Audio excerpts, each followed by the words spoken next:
Cost you nothing. Call me. I can help. If you're tired of calling a bureaucrat at an 800 number to help you navigate Medicare, then you need a local expert on your side. Your own health insurance mentor. C. Stephen Tucker from healthinsurancementors.com is someone I know and trust. He's a 30-year licensed broker who's been educating our listeners for more than a decade. Steve, how can our listeners get in touch with you? Thanks, Dan. They can visit healthinsurancementors.com or call me directly at 630-674-1551.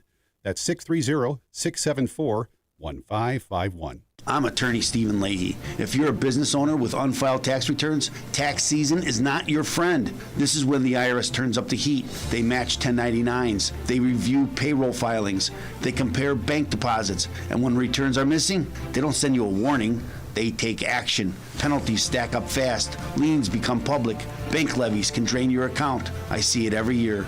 Good business owners who waited too long, not because they're crooks, but because they were overwhelmed. Let me be clear, hiding makes it worse. Action makes it fixable. I help business owners get compliant, file what's missing, and negotiate from a position of strength, not fear. Don't wait for the next certified letter. Don't wait for a levy. Go to fightbacknow.com and sign up for my daily email. I'll tell you exactly what to do next, step by step. Or call me right now at 312-664-6649. Act now before the IRS acts first. The following advertisement includes a celebrity impersonation. The summer heat in Chicagoland is no joke. And if your old air conditioner is making funny noises, you may already know it's time for a new unit. Look, your air conditioner, it's a disaster. People are telling me it's the worst ever. Don't sweat it, literally. When it comes to cooling your home, Air Right Heating and Cooling does it the best. And they love our country. Beautiful people. Rebates are still available, financing is flexible, and at Air Right installations are smooth and professional with no surprises. It's beautiful. Some people say it's the coolest air anyone's ever felt. I don't know. That's just what they're saying. It's doing an incredible job. Really tremendous. Plus, tell them AM 560 sent you and Air Right will give you $56 off any service. Visit Air Right Heating and Cooling today at AIR-RITE.com. Again, that's AIR-RITE.com. Air Right Heating and Cooling, doing it right since 1959. Now, your official weather forecast. Today, expect a breezy morning followed by variable clouds with a high of 64. Tonight will be mainly cloudy with a chance of a shower from late evening onwards and a low of 48. Tomorrow will bring partly sunny skies with a few brief showers possible, reaching a high of 56. I'm meteorologist Jason Caterina on AM 560, The Answer. Get the latest weather, traffic, and news updates online at 560theanswer.com. Portions of the following show may be pre-recorded. Now, from the Signature Bank Studios, this is Chicago's Morning Answer with Dan Proft on AM 560. The Answer.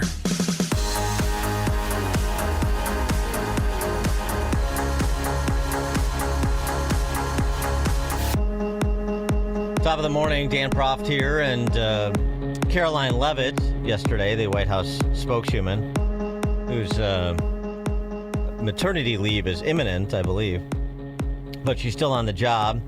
She picked up where the president left off the day before, after the shooting at the White House Correspondents Association location, the dinner location, and after President Trump not only did the post-shooting press briefing, but also a sit-down with Norah O'Donnell from 60 Minutes that was more than a little testy.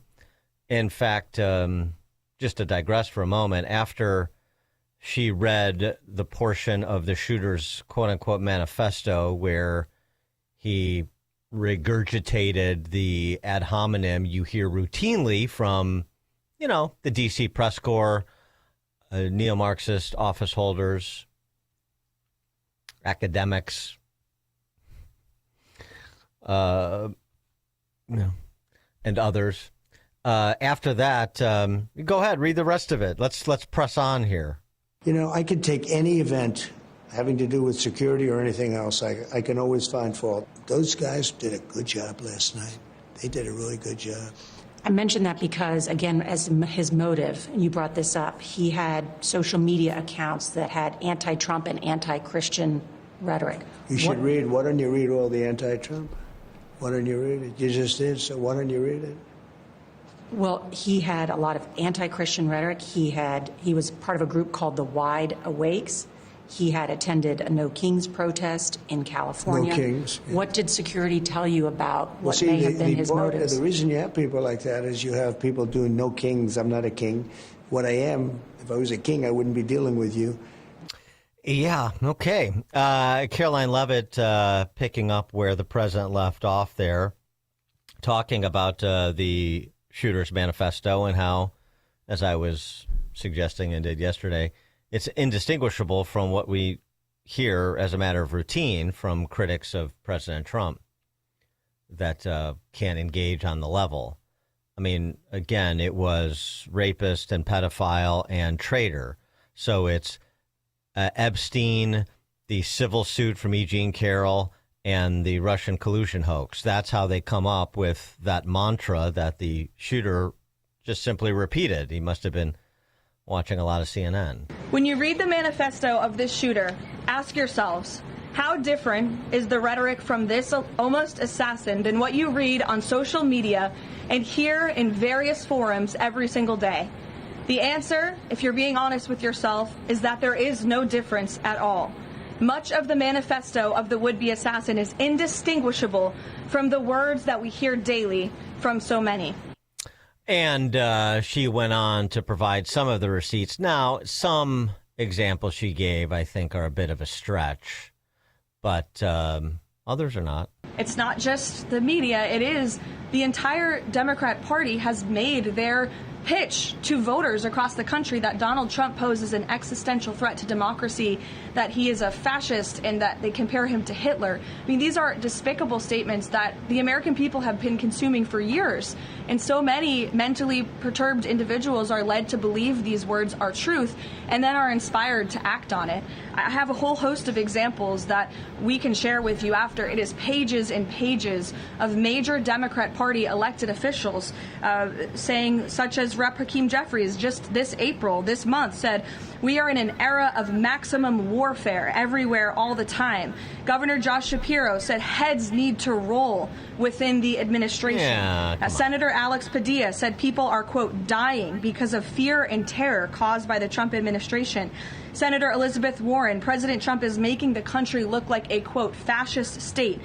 Senator Adam Schiff saying President Trump using a dictator playbook. Senator Ed Markey calling President Trump a dictator, saying that this administration's actions are authoritarianism on steroids. Governor J.B. Pritzker, never before in my life have I called for mass protest disruptions. These Republicans cannot know a moment of peace. Hey, Pritzker got in there. Presley saying, "We'll see you in the streets." Rep. Monica McIver, a Democrat representative on Capitol Hill, "We will not take this shit from Donald Trump. He thinks he's a dictator. We are at war." These are Democrat elected officials calling for war against the President of the United States and his supporters. I could go on and on, but again, when you have people in positions of power that are saying things like this every single day for years, you are inspiring violence by people who are already mentally ill. And that's what we've seen against this president for far too long. 312-642-5600 is the alphawealthgroup.com answer line and text line if you want to give us a call or shoot us a text on the topic. It's a little overwrought, as you would expect. I mean, Josh Shapiro, for example, saying let heads have to roll. I mean, come on, that's an expression. It's not exactly beyond the pale. I mean, we can't eliminate all metaphors. Even the warfare stuff, yeah, I get it. But you're going to have some aggressive rhetoric in the political arena. And this in no way obviates the responsibility of the shooter for what he did. We're not blame shifting here. The would-be assassin is responsible for the decisions he makes. There's no indication that he was unable to distinguish right from wrong or had some other mental incapacity. So all these terms are used interchangeably when we have these events. He's sick, he's mentally ill, he's deranged. Yeah, but not in a clinical sense. He just turned himself over to this radicalized, to this narrative that I don't know, prompted a guy who seemed like he was otherwise just an intelligent young guy with a particular talent in the engineering field to do something so inexplicable. What would bring you to do something? You think that you're going to, first of all, you think these things, and then you think you're going to make these things right by killing people? So, there's a lot there. But, I mean, just on the guy, too, there was some of the clips of him circulating around, not just his anti-Trump silliness, but he was actually profiled by a network affiliate in this coverage of a fair, a senior fair of sorts, where people could present products they invented to improve the lives of senior citizens. And this guy was one of the people that was profiled. He came up with an emergency brake for wheelchairs. College student Cole Allen developed a prototype for a wheelchair emergency brake. The wheelchair brakes tend to lock the wheels, but don't actually lock the chair to the ground. The idea with this is to prevent it from moving at all. Recent Aging into the Future conference held by St. Barnabas Senior Services and the Eisner Foundation offered a test run on products that have the potential to enrich the lives of seniors. 14 different tech startups got to present to over 350 people in the hopes of getting their projects into some sort of senior health facilities. So he went from an emergency brake to a psychotic brake. How does that guy profile there in that news feature wind up doing what he did on Saturday night? I don't think there is a readily accessible answer to that question. And I think people who think they have the answer are wrong. George in Naperville. Yes, Stan, do you think future assassins should hire ghostwriters to get some new material for their... Thanks for the call, George. I'm just happy that we got the manifesto. We got it quickly. And I know some people were complaining that the manifesto was released. It took months for for example, the manifesto of the trans school shooter in Nashville, who wanted the full story there. I don't know why some manifestos get released quickly and others don't. Well, I mean, the Nashville case, I do understand because the families moved to have it not made available to the public. And so there was litigation around it, as it were. They tried to enjoin the release of it. That was never going to happen. It's part of a public record. Crime is a public record. It's part of the public record and should be. Craig, Mount Greenwood. Oh, Dan, thank you for taking my call. I guess 2 points that are really important on your subject, and boy, I'm glad you're covering it. You have a political element here that's so stark, and nobody talks about it. Ashley Babbitt, who was an Air Force veteran and conservative, and there was people behind her and everything too, but still, she posed a threat to the president or to lawmakers and that. She's dead. There was no and then this guy here, he's a nut job and everything like that. He's a leftist and all that kind of thing. He lives, and there's been other ones. There's a lot of these people that make attempts on lawmakers and that, but they live. And you compare that, and the thing that there was a tip that went to the FBI or that from the family. No one even talks about that. So they even had a little information. Well, yeah, I talked about that yesterday. It's a little unclear. There was the Connecticut police were reportedly involved. They got some information. I assume they shared it. They closed out the case, so they must have leveled it up, shared it with the feds. So who knew what when is still one of the questions from the reporting I've seen about that tip that tip that was allegedly offered by family members who were concerned about this guy. But the deadliness of the comparison between someone being conservative and a leftist, it just strikes me as there's just a political element of using the lethal force in that. I don't know if you think so, Dan, or what do you think in it? Thanks for the call, Craig. I don't know. I don't know if I would say that. I think it's not like there wasn't return fire by Secret Service and other law enforcement that was on scene on Saturday night. He fired, and there was return fire, I believe. That's the understanding. And they didn't hit him, and then they were able to, apprehend him without injuring him, which is, that's okay. So, I don't know. I mean, lethal force was obviously warranted in that situation, but it just wasn't affected. So I don't know if I'd say there's a political component to law enforcement using lethal force based on the nature of the political beliefs of the assailant. I don't think that's true. I don't think there's really any evidence to support that. When we come back, we'll pick this up because, of course, Dime Store Obama, is that what they call him? Hakeem Jeffries, he responded to Caroline Leavitt.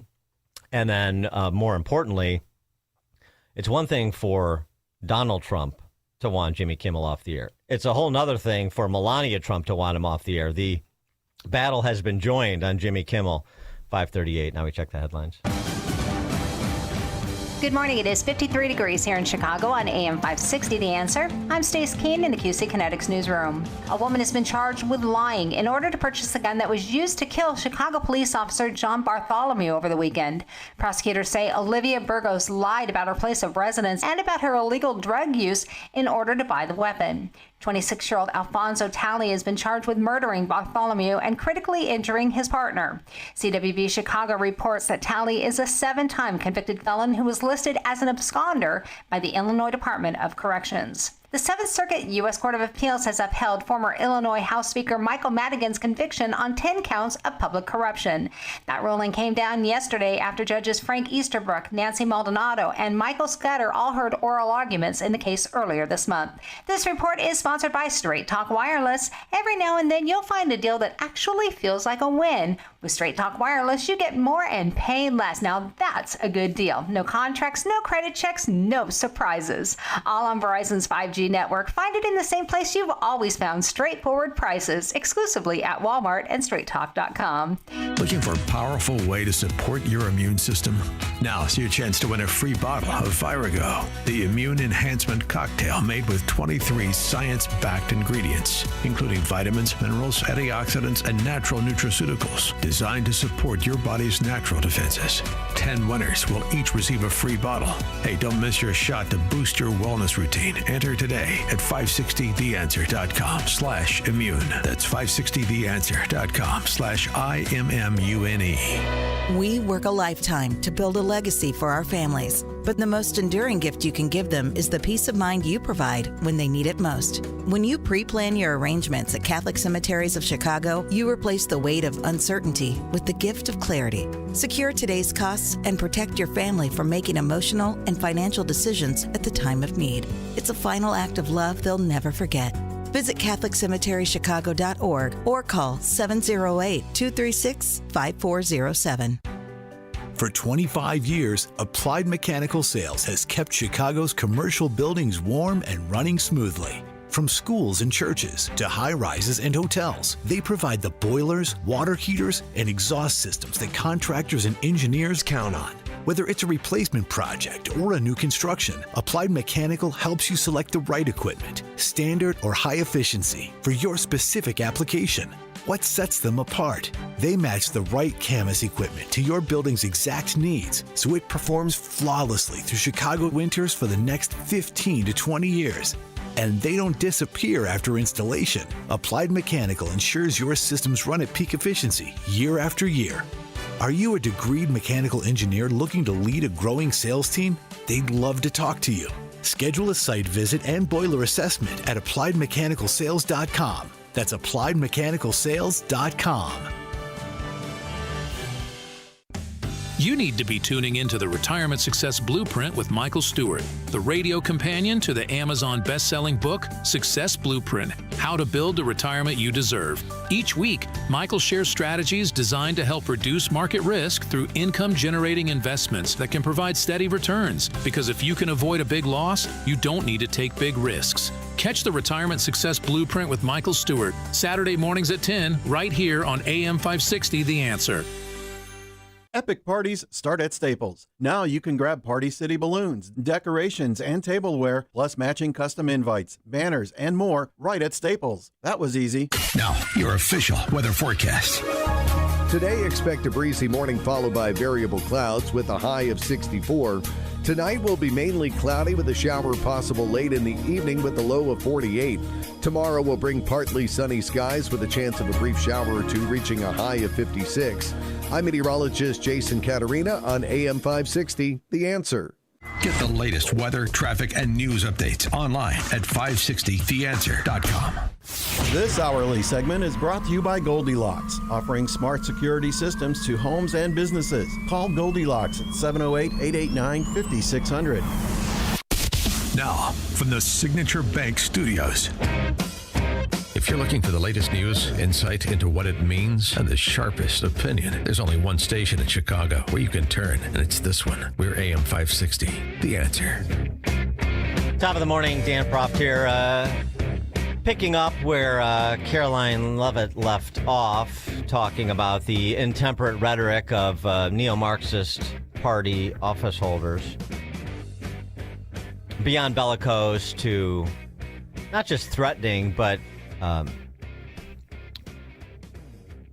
completely unfounded, hysterical characterizations that lead some who are particularly gullible.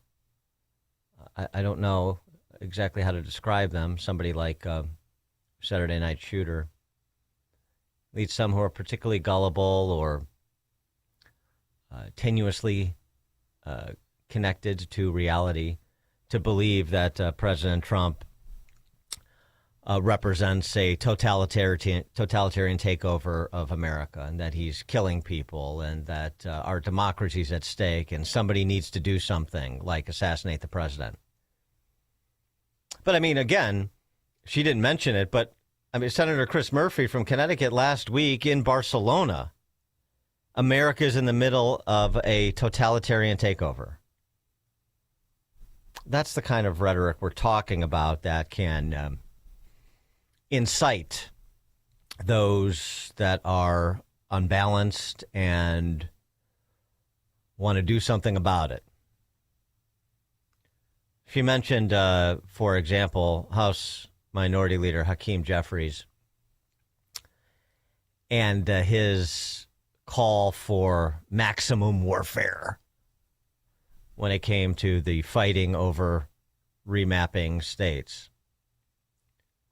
Well, Hakeem Jeffries stands by, and he don't care what you have to say about it. As it relates to anything that has been said, certainly as it relates to the comment related to maximum warfare everywhere, all the time, in connection with the redistricting battle that Republicans launched. I stand by it.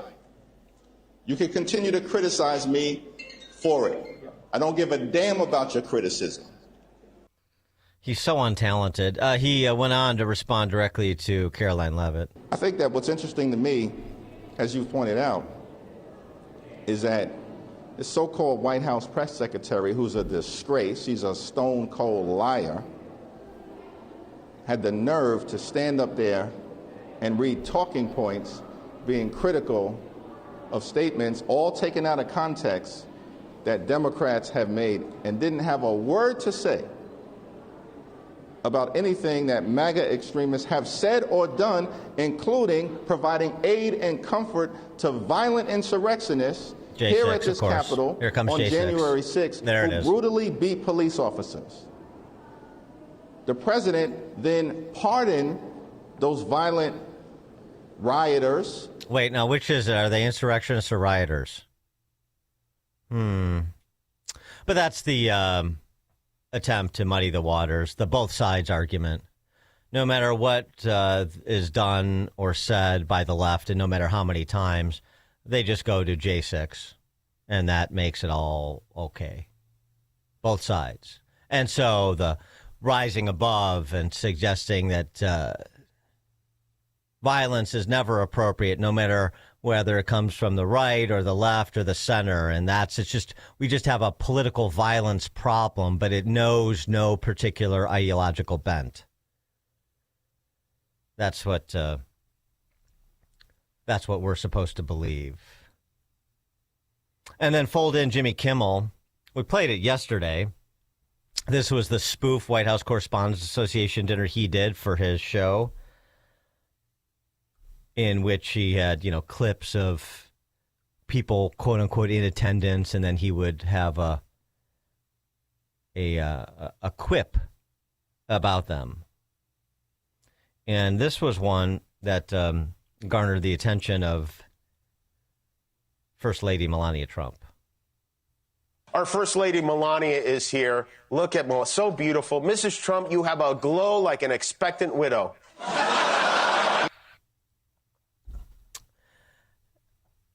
Flautus posting on X.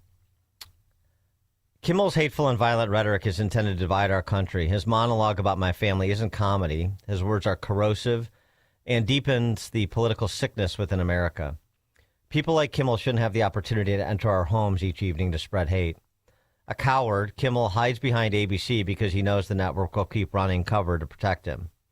Enough is enough. It's time for ABC to take a stand. How many times will ABC's leadership enable Kimmel's atrocious behavior at the expense of our community? 312-642-5600, the alphawealthgroup.com call-in and text line. Should we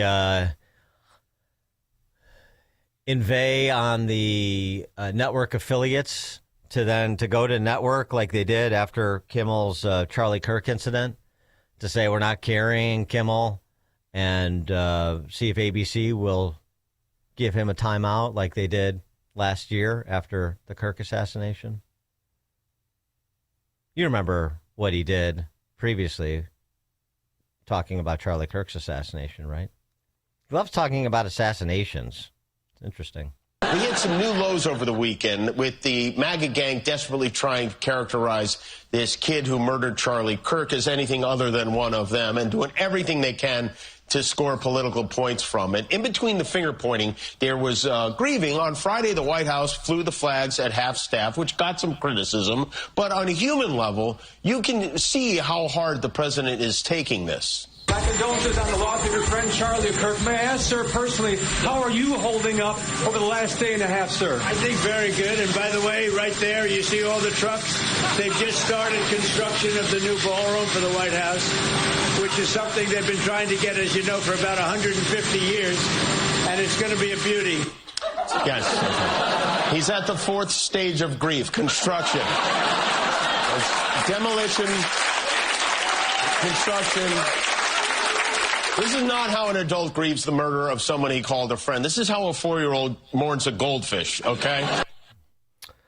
Right. So that was the part about, the lie, obviously, suggesting that this was a MAGA inspired, or the assassination was committed by somebody affiliated with MAGA. Obviously, everyone knew that immediately to be untrue, but Jimmy Kimmel went with it anyway. And if you're worried about the idea that, well, that's, his right, he's allowed to be unfunny. He is. He's allowed to say those things that he said. Yeah. We're not talking about imprisonment. We're talking about whether or not a private enterprise should make a better choice when it comes to their talent and providing market feedback in that direction. Because certainly Jimmy Kimmel was happy to celebrate when people he doesn't like got deplatformed. Remember? Trump has been suspended from Twitter, Instagram, Facebook, and even Snapchat. But don't worry, Mr. President, there are still plenty of apps you do have access to. You still have Spotify to drown out the sound of millions of people cheering as you leave. You still have Pet Finder, since you're on the outs with Mike Pence. You have Cameo, which will soon be your primary source of income. You can still play Among Us, a game where everyone accuses each other of being against them. You'd love it. You could play Pokemon Go. You and Donnie Jr. can hunt Pikachus together. And when no one else wants... You get the picture. Isn't that fun? Isn't he funny? I think he tapped out in terms of his talent by watching girls jump on trampolines with the Man Show. Maybe being sort of a passive host of Win Ben Stein's Money. But social commentary,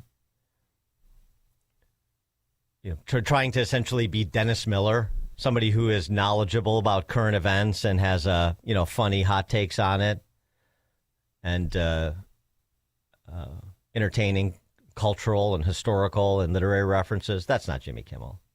Jimmy Kimmel's the guy, chugging beer and watching women jump on trampolines. That was his big break. And that's still where he is. I know they polished him up and they put a suit on him, and he's tackling the salient issues of the day to make it sound like he has something important to say, or that he is thoughtful on these issues, or clever, or funny. Of course, he's none of those things. Now, that's my opinion, and other people are entitled to theirs. And the brass at ABC is entitled to theirs. Sage Steele was on with Jesse Waters talking about that. She worked for ABC, Disney ABC. Remember, she got timed out for daring to question the mandatory COVID vax policy, even though she complied with it.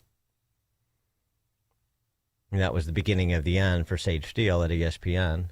Here was her take. I will say this. Yes, almost 17 years, Jesse, working for the Walt Disney Company at ESPN. And they have a history of punishing free speech, but it depends on what the narrative is. For me, it was as simple as saying that I'm against the company mandating you to take a vaccine in order to keep your job while complying. Pulled me off the air, suspended me, took assignments, punishing me for just saying that while complying.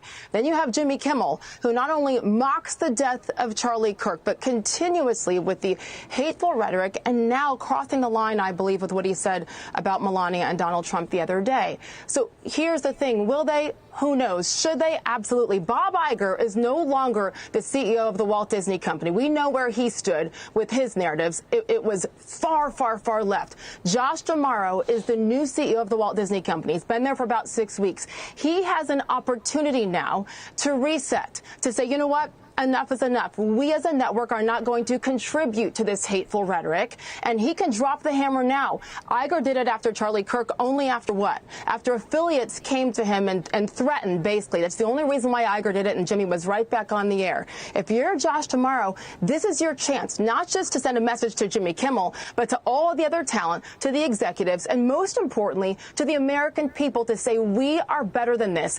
That was not a joke. It was much worse than that. Everybody knows it. It is time, and I hope the new CEO does it the right way.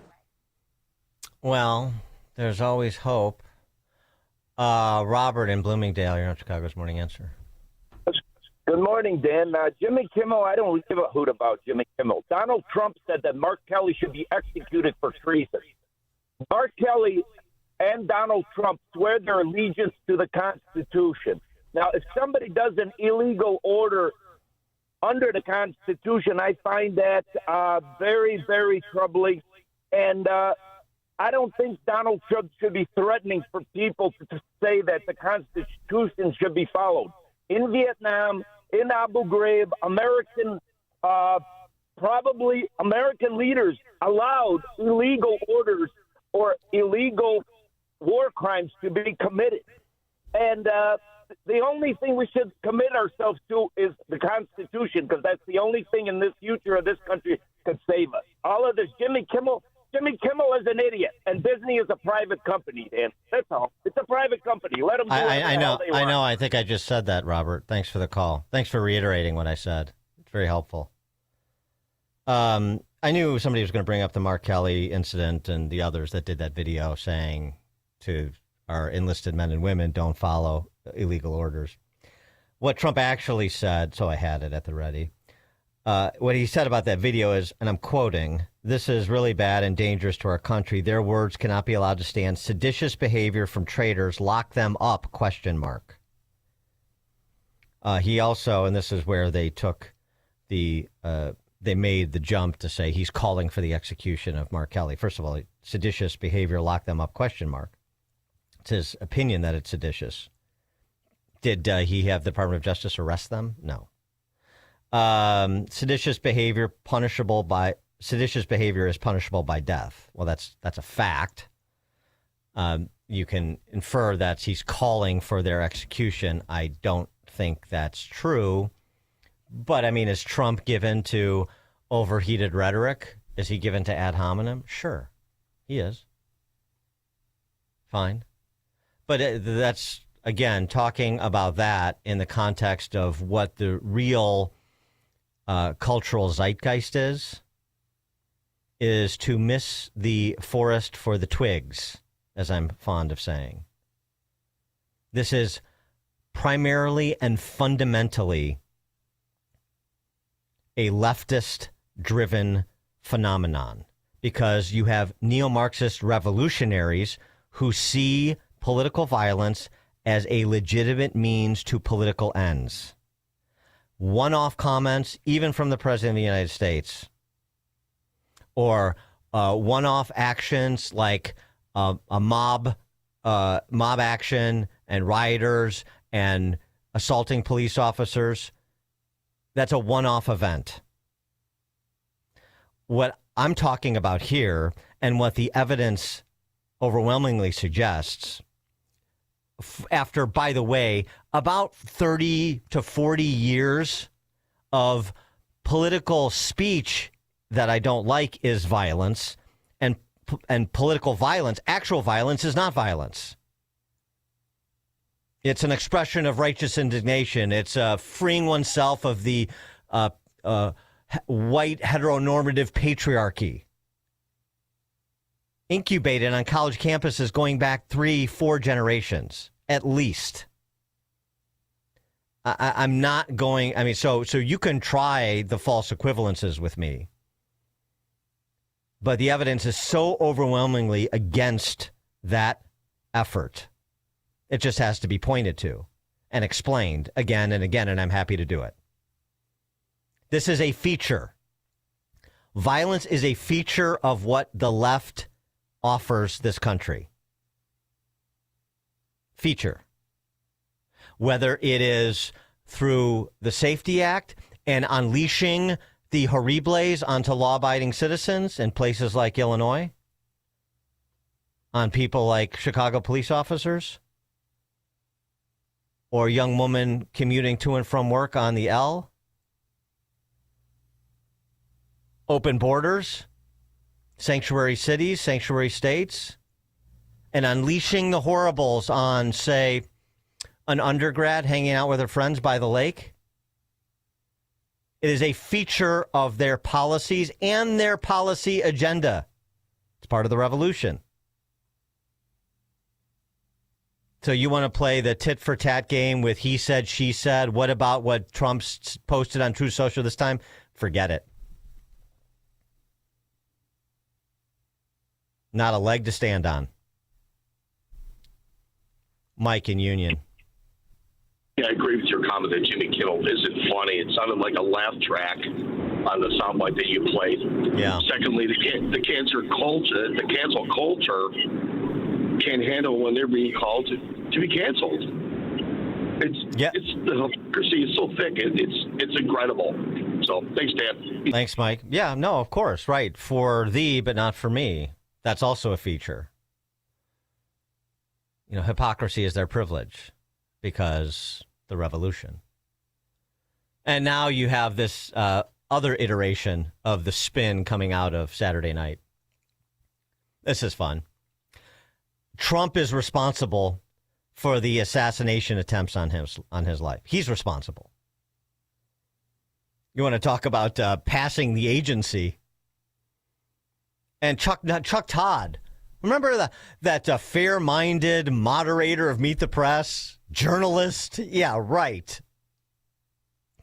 Chuck Todd on a podcast with Chris Klizza explaining why he's not going to any more events with Trump.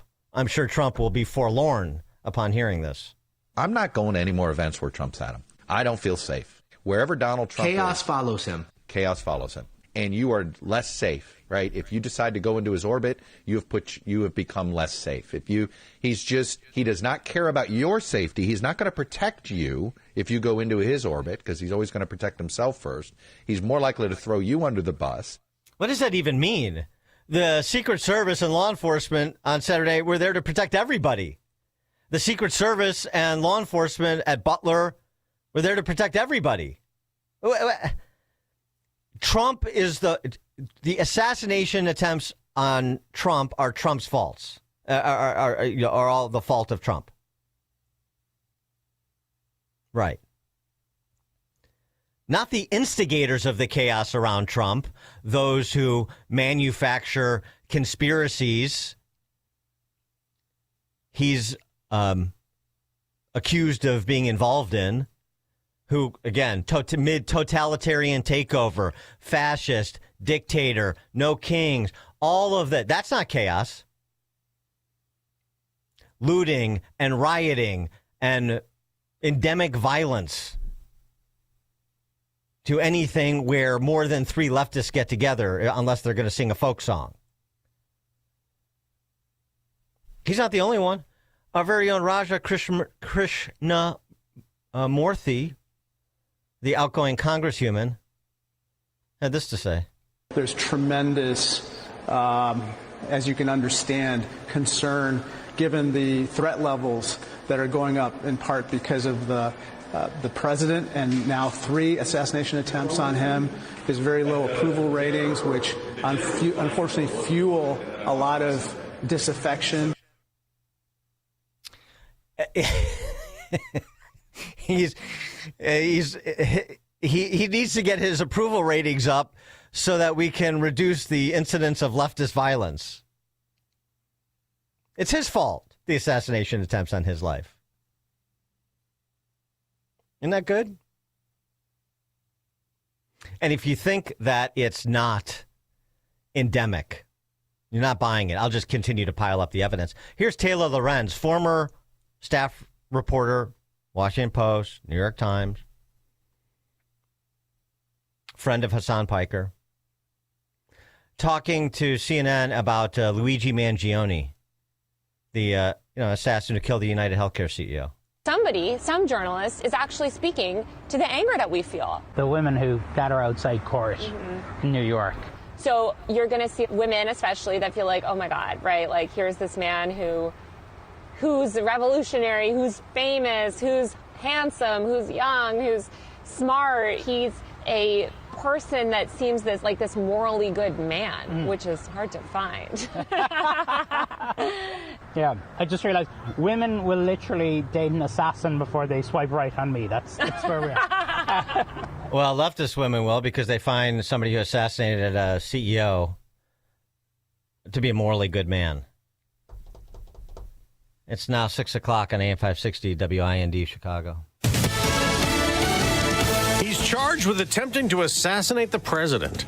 I'm Dave Anthony, Fox News. We have a solid case. That's U.S. Attorney Jeanine Pirro, and she says more charges will be coming against Cole Allen, the suspected attacker at the White House Correspondents' Dinner Saturday night in Washington. So we're learning more about the potential planning of the attack. 31-year-old Cole Allen booked his hotel room about 3 weeks before the White House Correspondents' Dinner, and the engineer and teacher made his initial appearance in court yesterday, facing at least 3 criminal counts. So far, he faces 1 count of attempting to assassinate the president of the United States, which could mean up to life in prison, 1 count of transporting a firearm across state lines, and discharging a firearm during a crime of violence. That's Fox's Alex Hogan. Allen returns to court tomorrow on Thursday.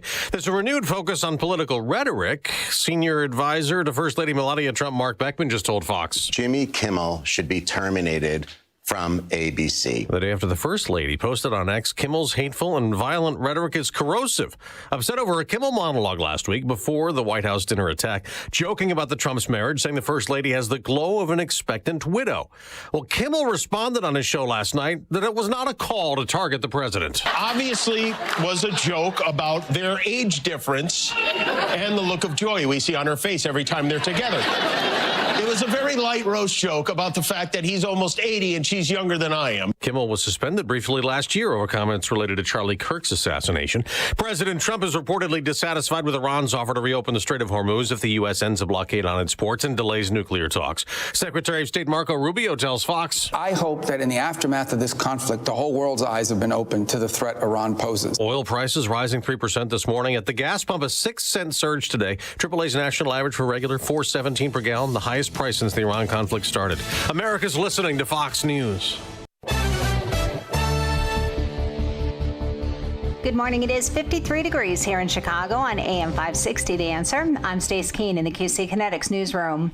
A court hearing was held in Chicago yesterday for the man accused of shooting 2 police officers over the weekend, killing one of them. Fox's Jeff Manasso has the latest. Chicago police say repeat felon Alfonso Talley was in custody Saturday at Swedish Hospital for an earlier armed robbery and somehow got a gun, shooting and killing Chicago police officer 38-year-old John Bartholomew and critically injuring another officer before he fled and was later captured. These are the dangers of policing. But our officers go out there every single day and they do this work knowing that when they go into these environments that they're not safe. Police Superintendent Larry Snelling, court records show the accused cop killer, who's now charged, had multiple felony convictions dating back to 2017, though served little jail time. In Chicago, Jeff Manasso, Fox News. Chicago Mayor Brandon Johnson has appointed a longtime federal prosecutor to serve as the city's next inspector general.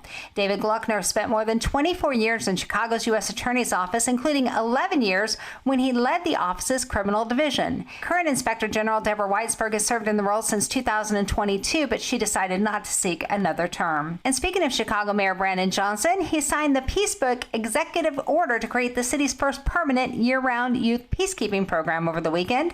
The mayor directed the Chicago Department of Family and Support Services to grant up to $900,000 to facilitate the program with 50 youth peacekeepers and 4 youth safety advisors. The Peacebook is expected to include training peers in conflict resolution, facilitating peace circles within the communities, and connecting families to resources and support services.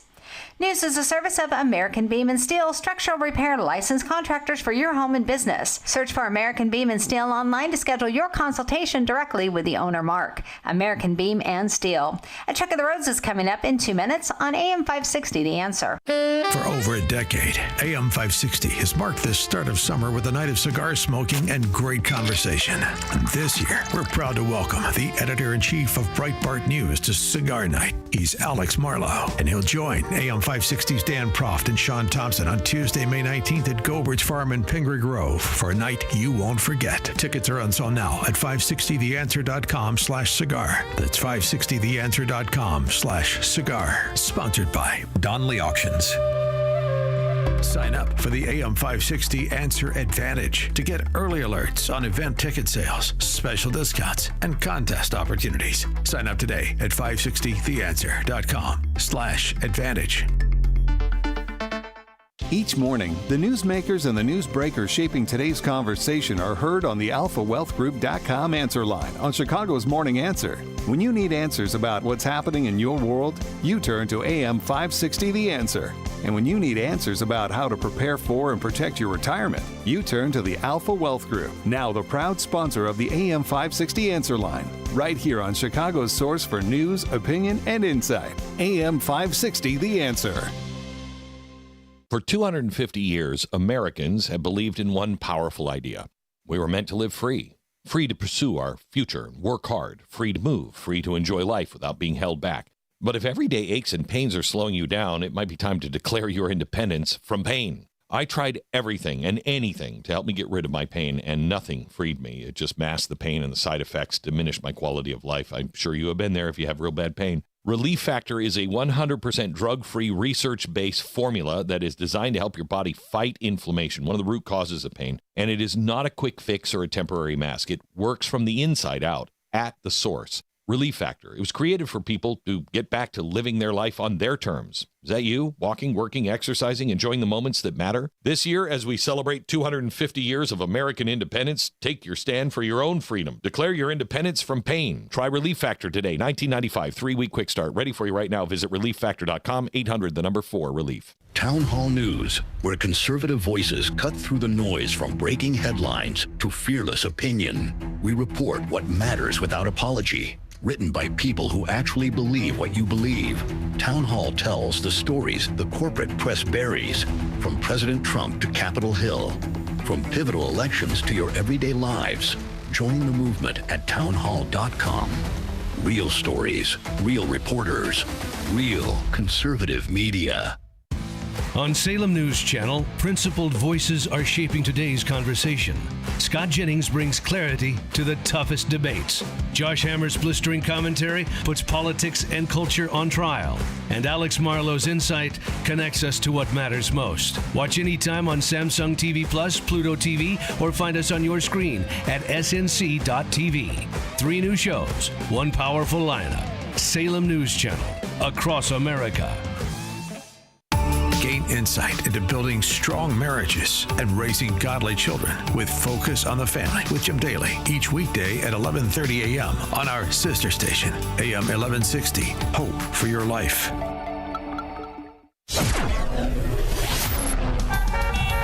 Taking a look at the roads from the Team Hochberg Traffic Center, I'm Sue Aller. Got a couple of crashes to start the day off. On 57 inbound at Sibley Avenue, the left shoulder is blocked with a collision. And then on the Tri-State northbound, just after Cicero Avenue, there's another accident. You also have a crash on the Kennedy outbound at Montrose Avenue. So we're looking at 21 minutes from the Burton interchange to O'Hare. Inbound is 17, just 14 minutes both ways on the Edens from Lake Cook to Montrose. And the Ike is 13 minutes in both directions from Wolfsfield Post Office. You've got 26 in, 23 out on the Stevenson from Veterans Memorial to Lakeshore. The Dan Ryan from 95th to the Burn Interchange is 14 minutes inbound, outbound is 11. This report is the service of the AM 560 Advantage. Membership has its privileges, including early access to event tickets, exclusive contest opportunities, and special member-only content. Join today at 560theanswer.com/join. Chicago's Morning Answer continues next, but now the latest forecast from the Air Right Heating and Cooling Weather Center. Today, expect a breezy morning followed by variable clouds with a high of 64. Tonight will be mainly cloudy with a shower possible late in the evening with a low of 48. Tomorrow will bring partly sunny skies with a chance of a brief shower or two reaching a high of 56. I'm meteorologist Jason Caterina on AM 560, The Answer. Get the latest weather, traffic, and news updates online at 560theanswer.com. Now, from the Signature Bank Studios, this is Chicago's Morning Answer with Dan Proft on AM 560, The Answer.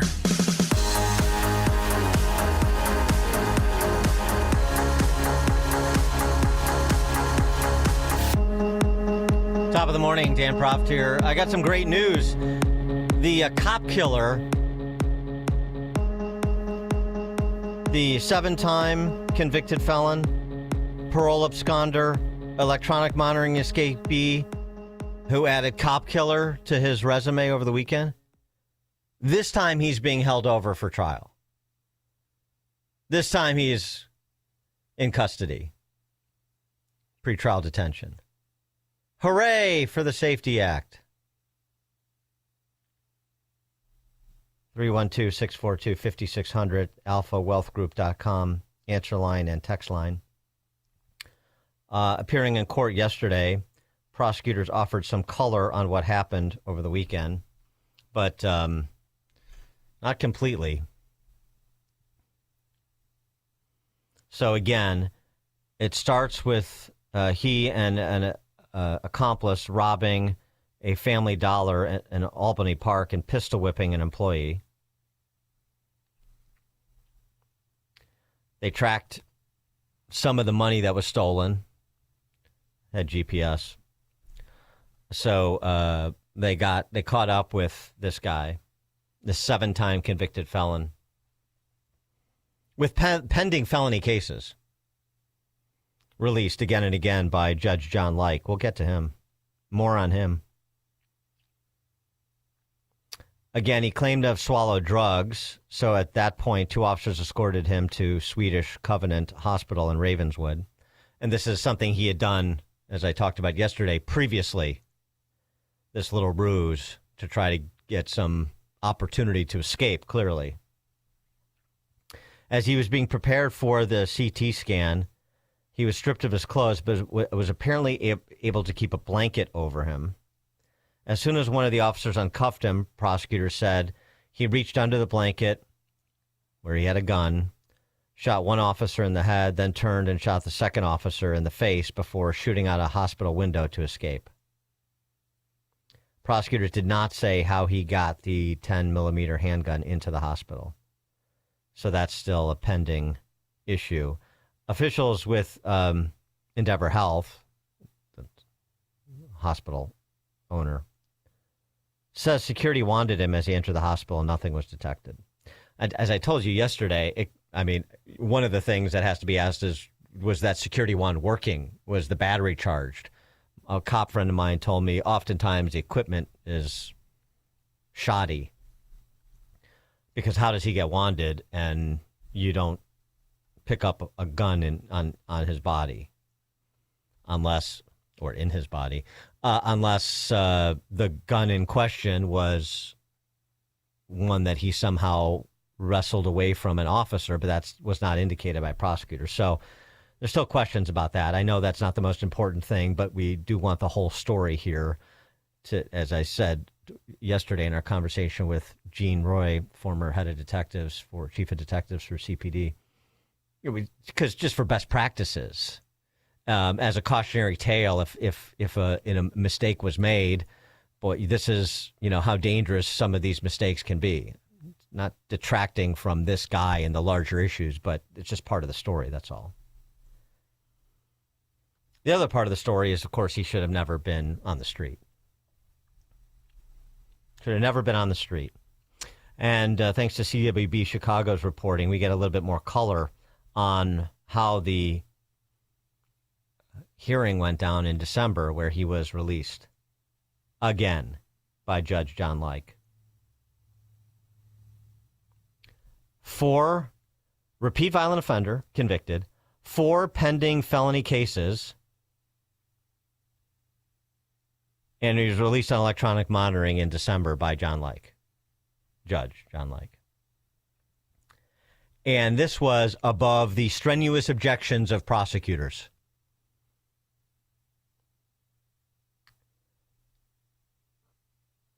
The Cook County judge who released him acknowledged during the hearing that the defendant likely would have faced a minimum $1 million bail under the state's old cash bail system. But that era is over, said Judge Like, quoting him from the court record that CWB Chicago reviewed and is using for their reporting. Our esteemed legislature says, no, we're not going to do that anymore. Don't forget the governor, Judge. Our esteemed legislature says, no, we're not going to do that anymore, referencing the Safety Act. We're going to make judges take a critical look at it. And here we go, right out of the former Chief Judge Tim Evans' book. Moments later, after explaining he believed the cop killer's life of armed robberies and carjackings might have been the result of an underdeveloped brain that has since matured,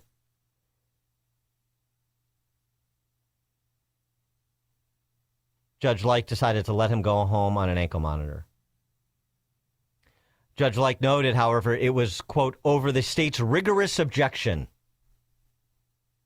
unquote. 4 convicted felon, 4 pending felony cases against him. And you have a Cook County judge playing evolutionary biologist. His brain was underdeveloped, but it has since matured. As CWB Chicago notes, Riley, even though he had allegedly committed an armed carjacking and armed robbery with the same brain just 8 months earlier. Boy, that's a quick maturation process. Not mature. 8 months later, mature. The layers of insanity here. Are you kidding? Strenuous objection. I would have been held in contempt because I wouldn't have been able to restrain my contempt for this judge. What are you talking about? Underdeveloped brain. The prefrontal cortex doesn't fully develop till the age of 20. Seriously?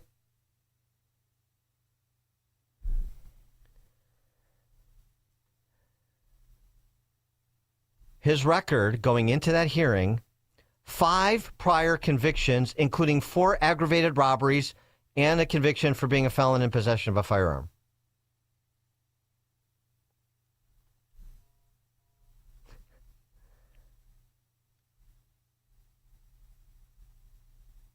(312-642-5600).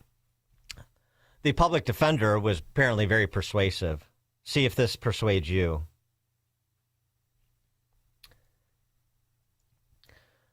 Lauren Widowson was the public defender, and I understand she has a job to do.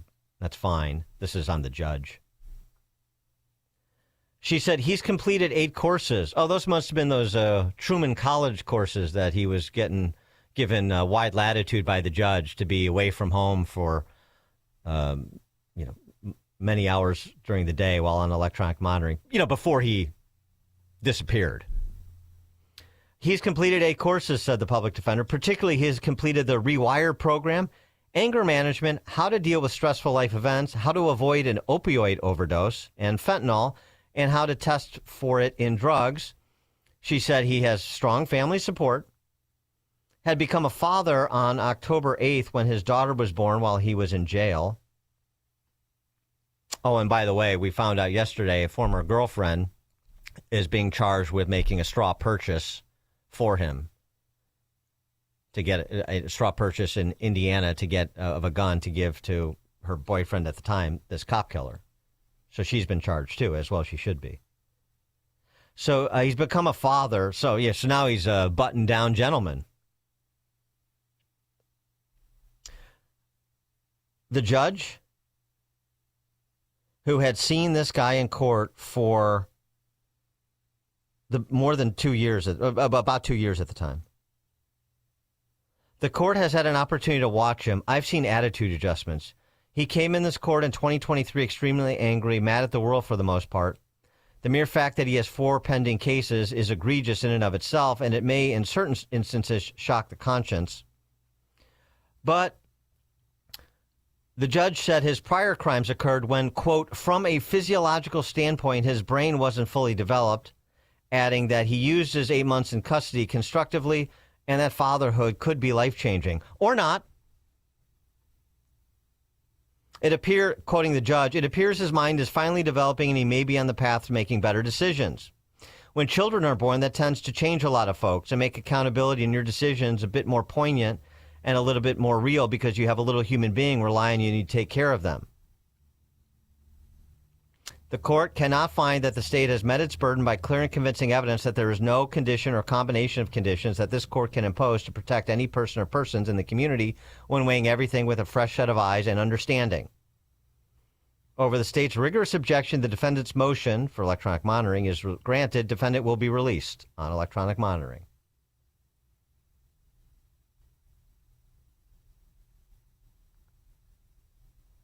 I like Gene Roy's suggestion, the former retired chief of detectives for CPD yesterday, if you didn't hear it. He suggested that judges be treated the same way a cop is in a cop-involved shooting. You ride a desk until a full investigation is complete. And we'll see and make a determination on your future based on the outcome of that investigation. John Like would be a good place to start.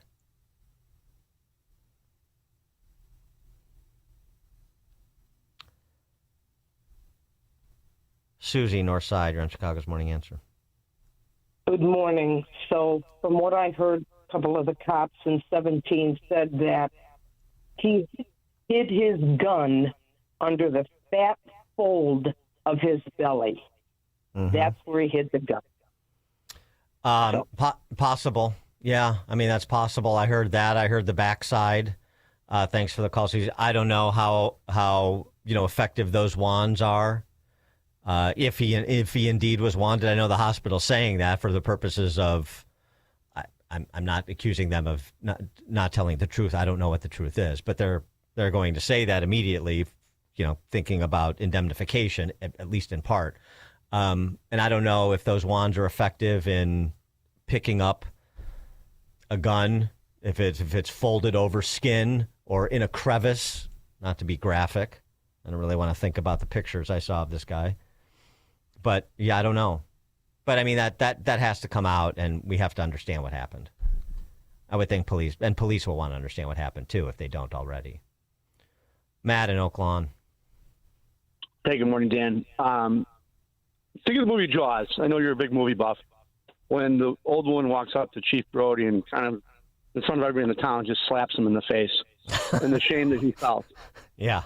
And I keep replaying that with, is it Judge Like? Is it this pitiful governor? Is it, Tim Evans? I don't know who it is, but those people have no shame. They're pathetic human beings, but I just keep picturing that over and over again.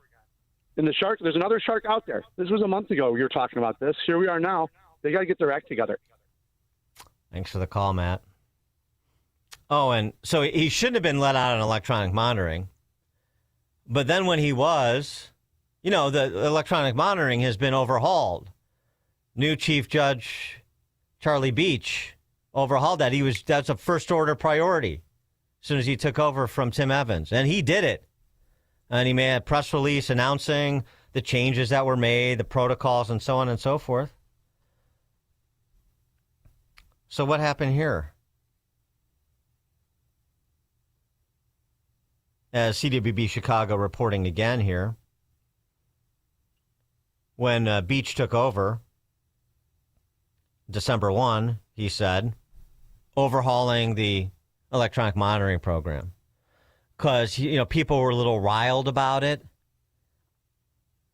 after that repeat violent offender lit poor Bethany McGee on fire on the Blue Line.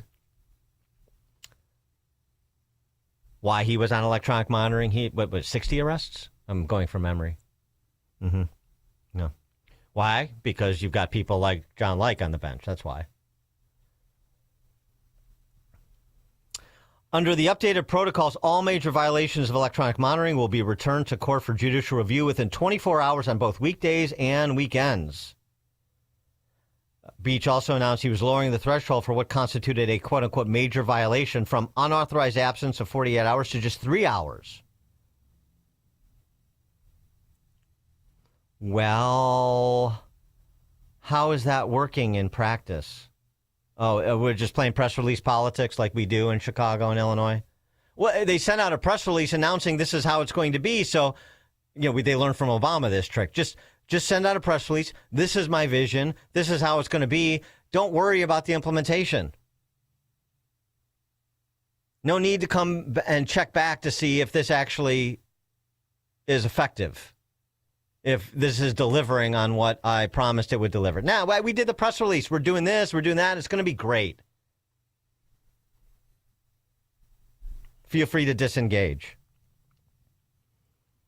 Well, a judge was supposed to be notified within 24 hours. A warrant was supposed to be fast-tracked for service. A 7-time convicted felon on pretrial release for armed carjacking and armed robbery was on the loose. Authorities were supposed to round him up.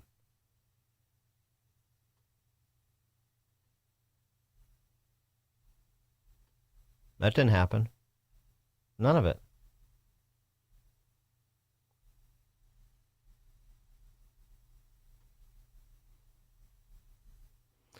Beach's office didn't formally present a non-compliance report to John Like, the judge, until Tally's, the cop killer's next scheduled court date, which was March 11th.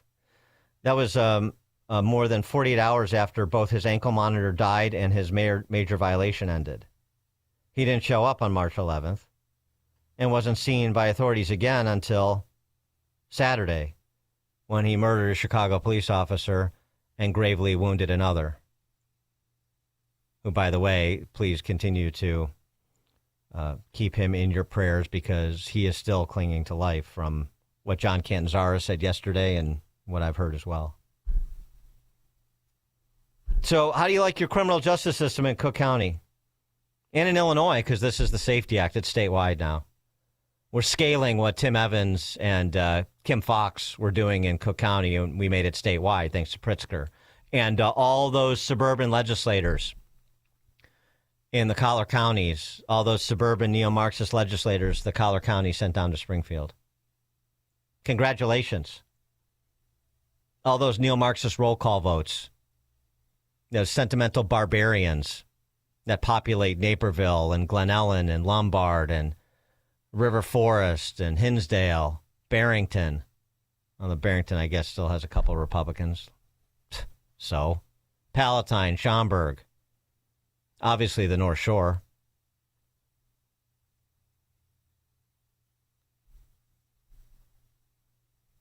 Joe in Naperville. Yeah, it's been reported that the guy's girlfriend snuck the gun in. But on a different note, Dan, when is the federal government going to come in and start prosecuting these idiots on a federal level? If the guy had a gun charge on him, they got to get that stuff up to a federal level and prosecute federally, because the state's not doing a damn thing. Thanks for the call, Joe. No, it's not been reported that the girlfriend snuck the gun in. It was reported, because it was announced by prosecutors in court yesterday, that she bought the gun for him on May 27th in Maryville. Got it to him, but not in the hospital.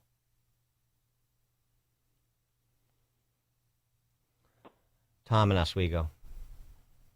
Good morning, Dan. First of all, I pray for the police officer's soul, the one that passed away and the other one that is in critical condition.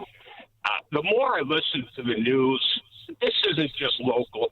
It's nationwide politically.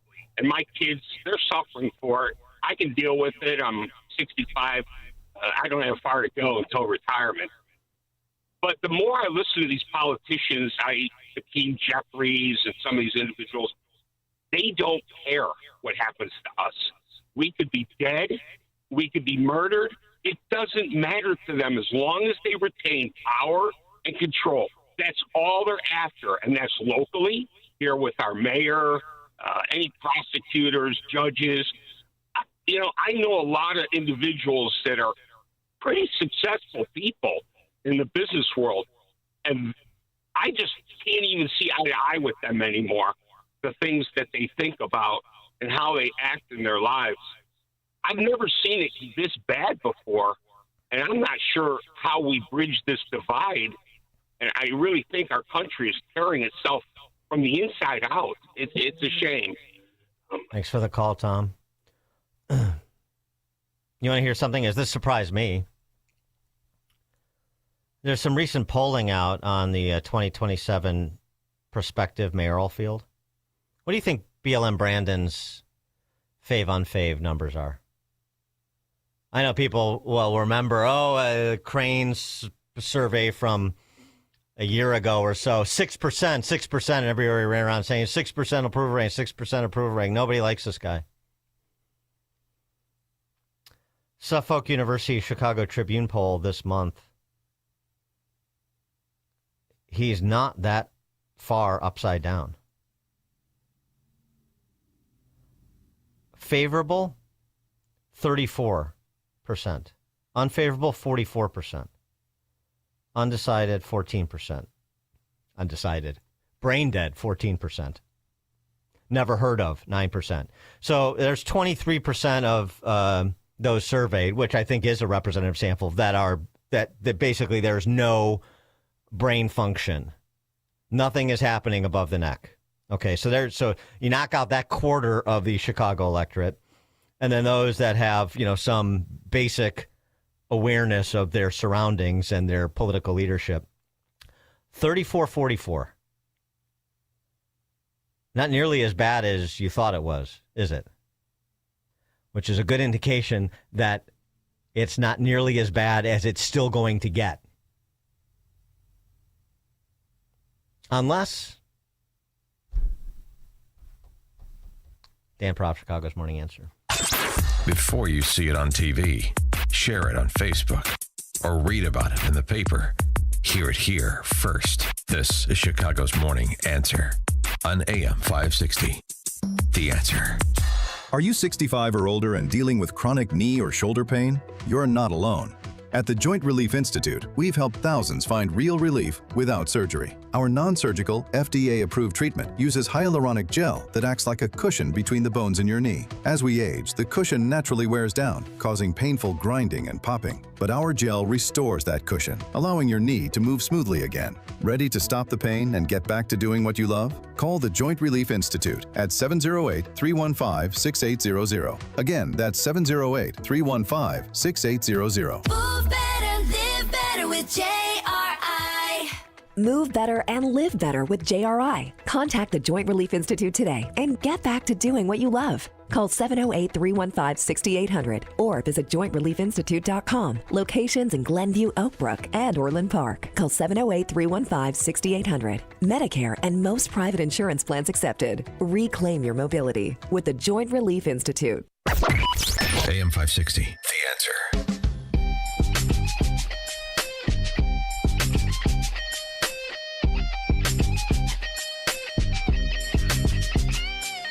All right, coming up at 6:36, that is, we'll talk to Simone Leiden, senior fellow at the Strauss Center. We'll talk Middle East policy. Marco Rubio did a sit-down with Trey Yingst from Fox News to talk about many matters related to Iran, including the proposal, the quote-unquote proposal to reopen the Strait of Hormuz from the Iranians that Trump has rejected. We'll start there. 6:36 with Simone Leiden. Now we check the headlines. Good morning. It is 52 degrees here in Chicago on AM 560 The Answer. I'm Stace Keene in the QC Kinetics newsroom. New details are being revealed about the man charged with shooting and killing a Chicago police officer and critically wounding another over the weekend at Swedish Hospital on the north side. Alfonso Talley appeared in court yesterday on numerous charges, including murder and attempted murder. Prosecutors say Talley took a gun into the hospital after he was arrested on Saturday for pistol whipping a female employee at a Family Dollar store. He then pulled that gun from under a blanket and shot two officers, including Officer John Bartholomew, who died from his injuries. A Chicago federal appeals court is upholding the conviction of former Illinois House Speaker Michael Madigan. A three-judge panel rejected arguments from Madigan's defense team. The former House Speaker is currently serving a 7.5-year federal prison sentence after being convicted last year. Federal prosecutors claimed he conspired with others to get ComEd to make monetary payments to his associates in exchange for favorable legislation. With this decision, Madigan can now petition the U.S. Supreme Court for review in the case. This report is a service of Salem Surround, a local digital marketing agency providing high-performing digital solutions to surround your target audience. Go to surroundchicago.com today. A check of the roads is coming up in 2 minutes on AM 560 The Answer. Hugh Hewitt doesn't believe Iran can keep up the pace. Iran's central bank warns economy may take 12 years to rebuild after the war. Leverage is what it's all about. The United States has it. Iran doesn't. How long can they go on given this report about how bad their economy is? I don't know. Maybe a month. We'll see, but there just isn't any money. The Hugh Hewitt Show. Afternoons at 2, right before Alex Marlowe at 3 on AM 560. The Answer. Hi, my name is Dr. Michael Huber. During cold and flu season, a nearby cough or sneeze can trigger a familiar dread, that helpless feeling of being defenseless against an invisible viral threat. But what if you could change the narrative? What if you could fortify your body's natural defenses? This is why I developed Virago, the immune enhancement cocktail designed to give your body the upper hand. Virago is more than a supplement. It's a revolutionary liquid formula packed with 23 powerful natural nutraceuticals for rapid absorption. This unique blend is scientifically crafted to help build resilience and keep you protected. Don't just hope for good health. Make it happen with Virago. Virago and Maha, making America healthy again. Virago. Order your bottle today online at myvirago.com and use coupon code IMMUNE to save 30%. myvirago.com. Coupon code IMMUNE. Are you turning 65 and thinking about Medicare? Or are you over 65 and haven't enrolled yet because you still have coverage at work? Either way, Medicare done correctly will be the best health insurance you will ever have. Imagine having an annual deductible of only $283. There are only two good things about aging, wisdom and Medicare. But to navigate the Medicare maze properly, you need a mentor. Best part? My guidance costs you nothing. Call me. I can help. If you're tired of calling a bureaucrat at an 800 number to help you navigate Medicare, then you need a local expert on your side. Your own health insurance mentor. C. Stephen Tucker from healthinsurancementors.com is someone I know and trust. He's a 30-year licensed broker who's been educating our listeners for more than a decade. Steve, how can our listeners get in touch with you? Thanks, Dan. They can visit healthinsurancementors.com or call me directly at 630-674-1551. That's 630-674-1551. Why would you take your precious metal collections to some fly-by-night roadshow that rolls into town once a year? The only thing you need to do is follow the road to Fox Valley Coins and show your gold or silver to the team. Gold is at an all-time historical high, so don't keep sitting on your coin hoards or old jewelry that you've been saving to sell when the time is right. The time is right now. Prices have never been better on most collector and gold coins. Fox Valley Coins in Naperville is trying to keep up with demand. So they're paying the most ever on not only most gold coins in bars, but also those old coin collections. You might have scarce dates or higher grade coins, so take advantage of the record high market price and the demand now. Whether you're buying or selling, or just want to find out values, trust the team at Fox Valley Coins. Fox Valley Coins is on Route 59, just one light north of I-88 at the Naperville-Warrenville border. Family-owned integrity since 1981. Epic parties start at Staples. Now you can grab Party City balloons, decorations, and tableware, plus matching custom invites, banners, and more right at Staples. That was easy.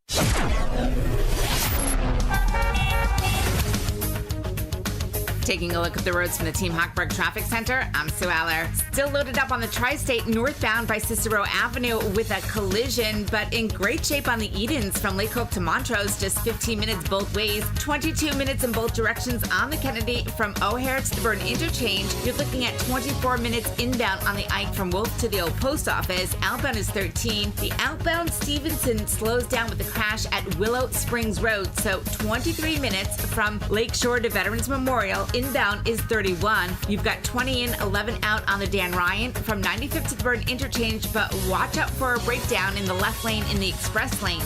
Inbound right at 47th Street. This report is a service of True Green. True Green, the easiest way to get a golf course quality lawn. Don't wait. Sign up at truegreen.com and get your first application for $9.95. True Green, the official lawn care treatment provider of the PGA Tour. Let the pros do the work so you can enjoy your weekend. Restrictions apply. See site for details.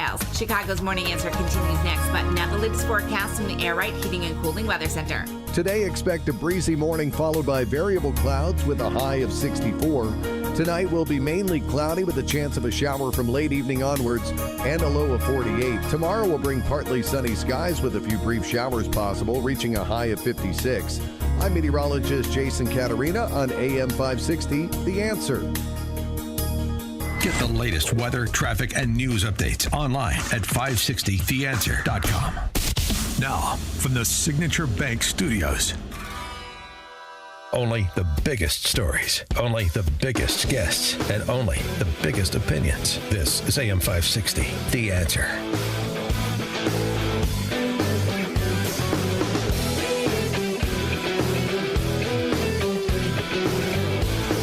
Top of the morning, Dan Proft. Secretary of State Marco Rubio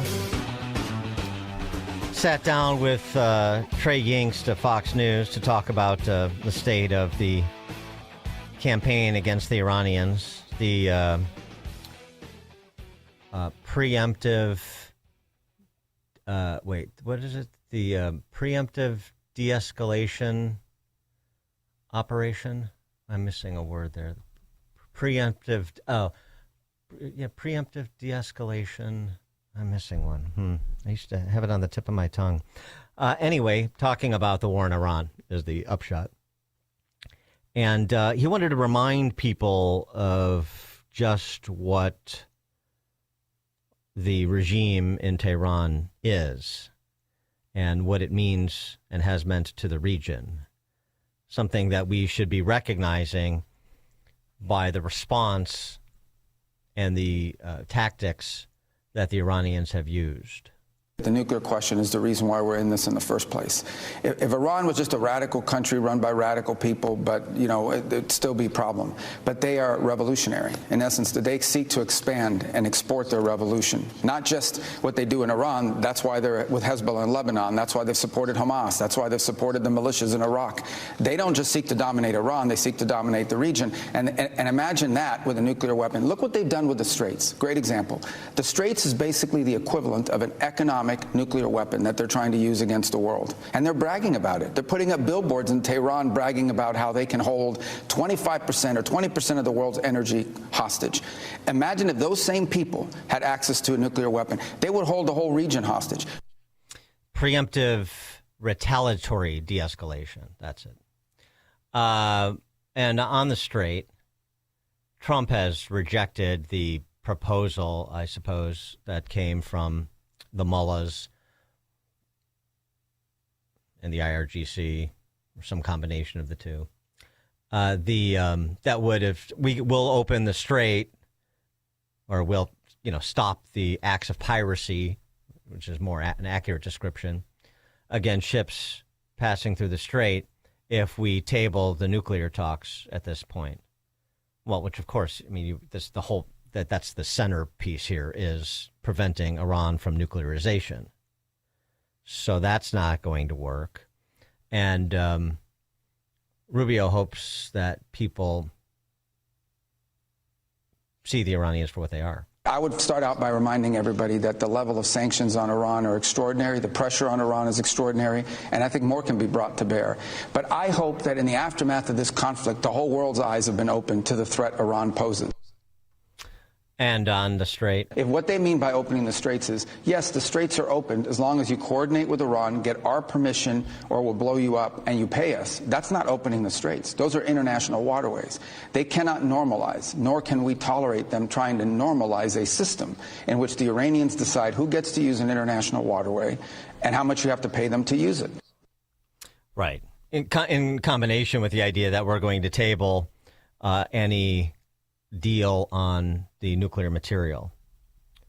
Walter Russell Mead, writing the Wall Street Journal, challenging the internationalist foreign policy establishment inside the Beltway's consensus opinion on this, which was preformed, frankly. As you heard, we played yesterday in our discussion with Stephen Bucci from the David Brookses of the world and the Wendy Shermans, that this is a failure. Wendy Sherman called it superpower suicide. Former Deputy Secretary of State under Obama and Biden. Walter Russell Mead writing, critics of the war believe Trump has worked himself into a trap. Military strikes aimed at decapitating the leadership brought the most radical elements of the IRGC to power. Iran's stranglehold on the strait can't be broken without a politically unsustainable ground war. Spiking energy prices offer Putin a financial windfall, just as Russia's economy was buckling. China gleefully watches America trash its European alliances and deplete munitions stock needed to defend Taiwan. This is the argument he is reciting that people like Wendy Sherman and David Brooks are making. And he goes on to say, time will tell, but it would be a mistake for investors and decision makers to assume that Trump is desperately looking for the exits.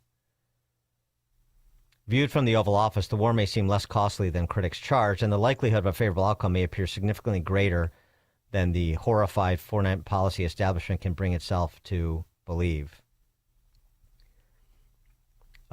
He goes on to say, probably not going to lose sleep over the conflict's effects so far on the balance of power with Russia and China. American energy companies are enjoying a much greater and likely longer-lasting boom than anything Putin is realizing. And 2026 hasn't been a great year for the Kremlin. Its weapons fizzled against Israeli and U.S. missiles. Its forces are stalemated in Ukraine. Its Africa Corps has sustained a humiliating setback in Mali. So, maybe tamp down the Russian bear rap. He also likely isn't worried about China's taking advantage of America's Middle East focus, writes Walter Russell Mead. Iran's failures as well as successes give Beijing food for thought. The ability of cheap and quickly built Iranian drones to harass shipping reinforces the lessons of the Ukraine war. In the Black Sea, Ukrainian drones have confined Russia's surface fleet to port. That's an ominous development for a Chinese Navy that would need to transport and supply large forces across the Taiwan Strait to mount a successful invasion. And perhaps even worse from Beijing's standpoint, America's successful blockades of Venezuela and Iran demonstrate a strategic depth and political will that could greatly complicate China's goal of reducing Taiwan to obedience. So it's a lot. It's complicated. It always is. It's a multivariate equation. It always is. But this hysteria coming from the David Brookses and the Wendy Shermans and the Richard Haases is just that, in my view. But let's get another view. Let's get a view from Simone Leiden. She is a senior fellow at the Strauss Center and former Deputy Assistant Secretary of Defense for Middle East Policy. Simone, thanks for joining us. Appreciate it. Thank you. Thanks for having me. All right. Well, you've certainly, I'm sure, heard the sort of consensus opinion from some of the names I mentioned. And now you've heard from Walter Russell Mead. Where do you come down? I couldn't disagree more with the smart foreign policy voices, quote unquote, in D.C.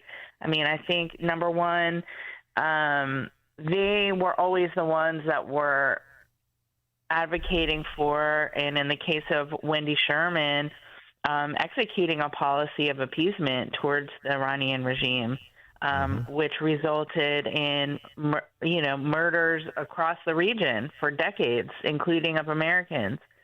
So, I think this way is better. And it's not over yet. There are a lot of people out there who are talking about, already doing a retrospective of this military campaign. And I think in all ways, it's clear that it's not over yet.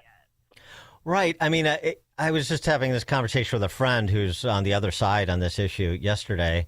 And I'm like, I understand that it's fair to say, Trump has created perhaps some unrealistic expectations about the timeline by talking about 4 or 5 weeks, by repeatedly declaring victory and so forth.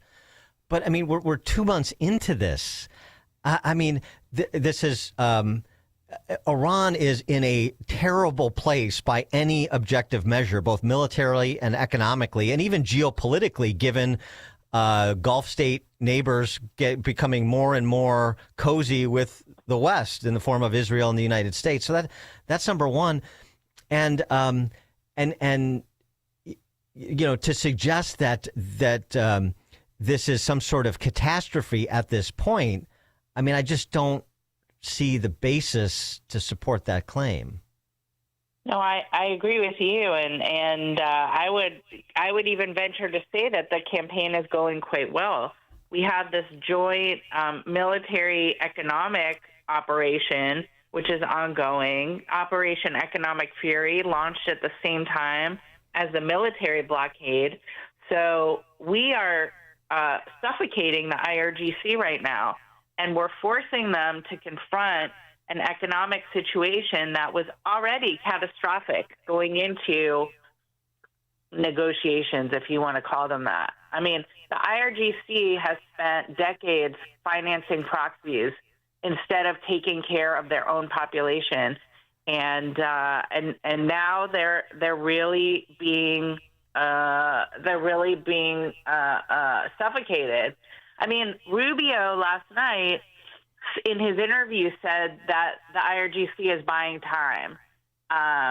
But buying time is not going to help them.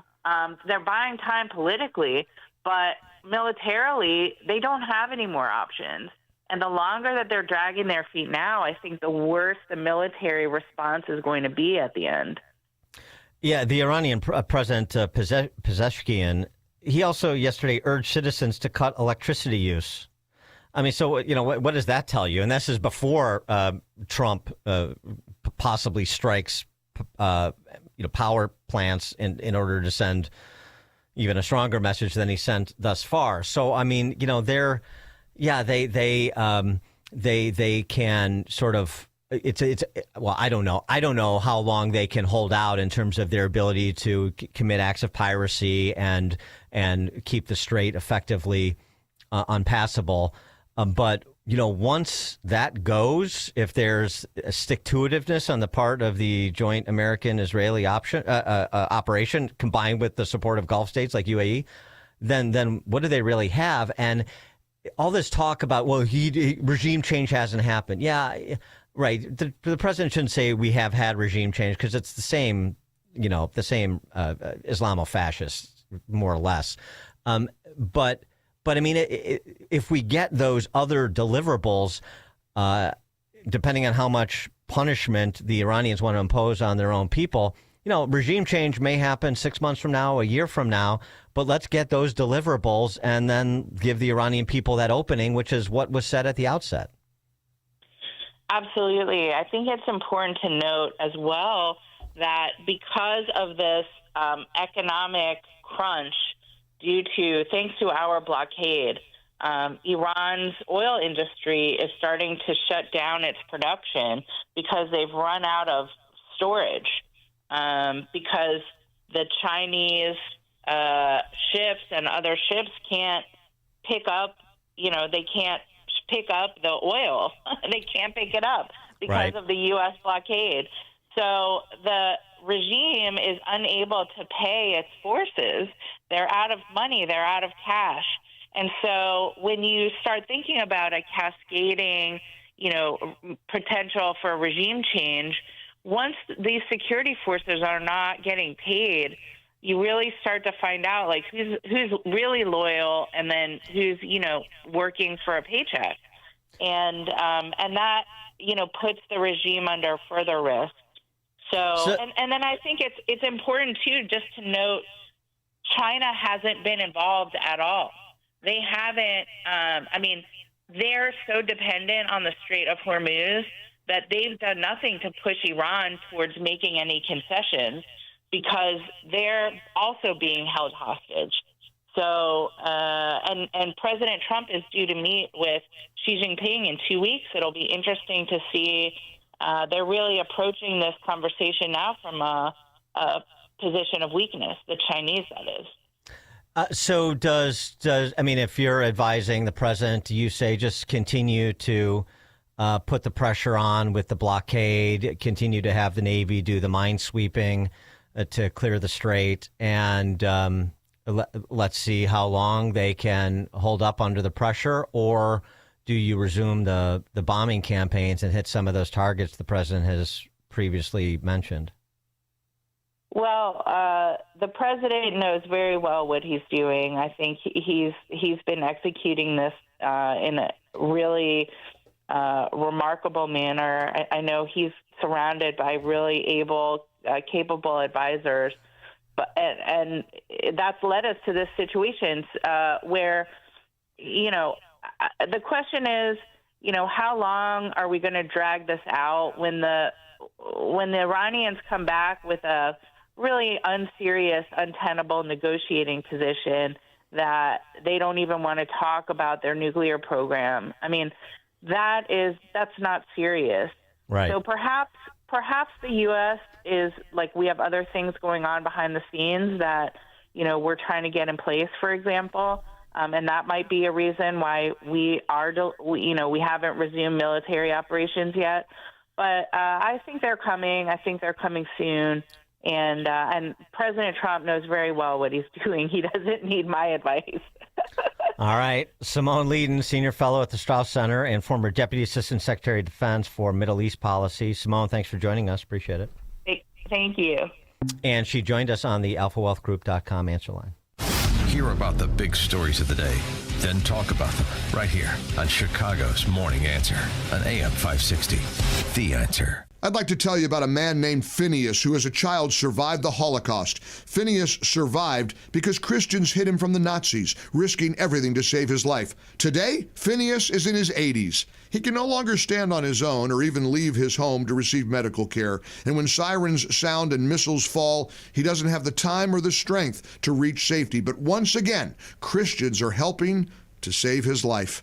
Through the International Fellowship of Christians and Jews, a mobile clinic brings doctors and medicine right to Phineas's doorstep, providing care that he otherwise would not receive, especially during a time of war. Phineas said, "Christians saved my life during the Holocaust, and now again, They are helping me. As Israel's Holocaust Remembrance Day approaches, remember these precious children of God by lifting them up in prayer, asking for his protection, his comfort, and his peace. Stand with Israel in prayer by visiting supportifcj.org. That's supportifcj.org.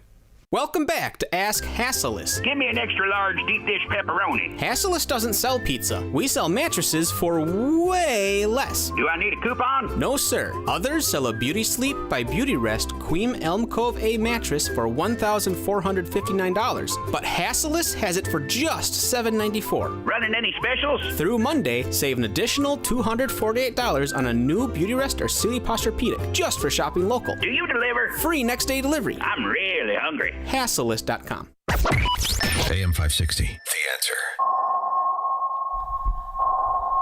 That sound means it's time for In-Depth History with Frank, the history teacher from Arlington Heights, because there's nothing new in this world, just the history you don't know, and Frank does. Frank, take it away.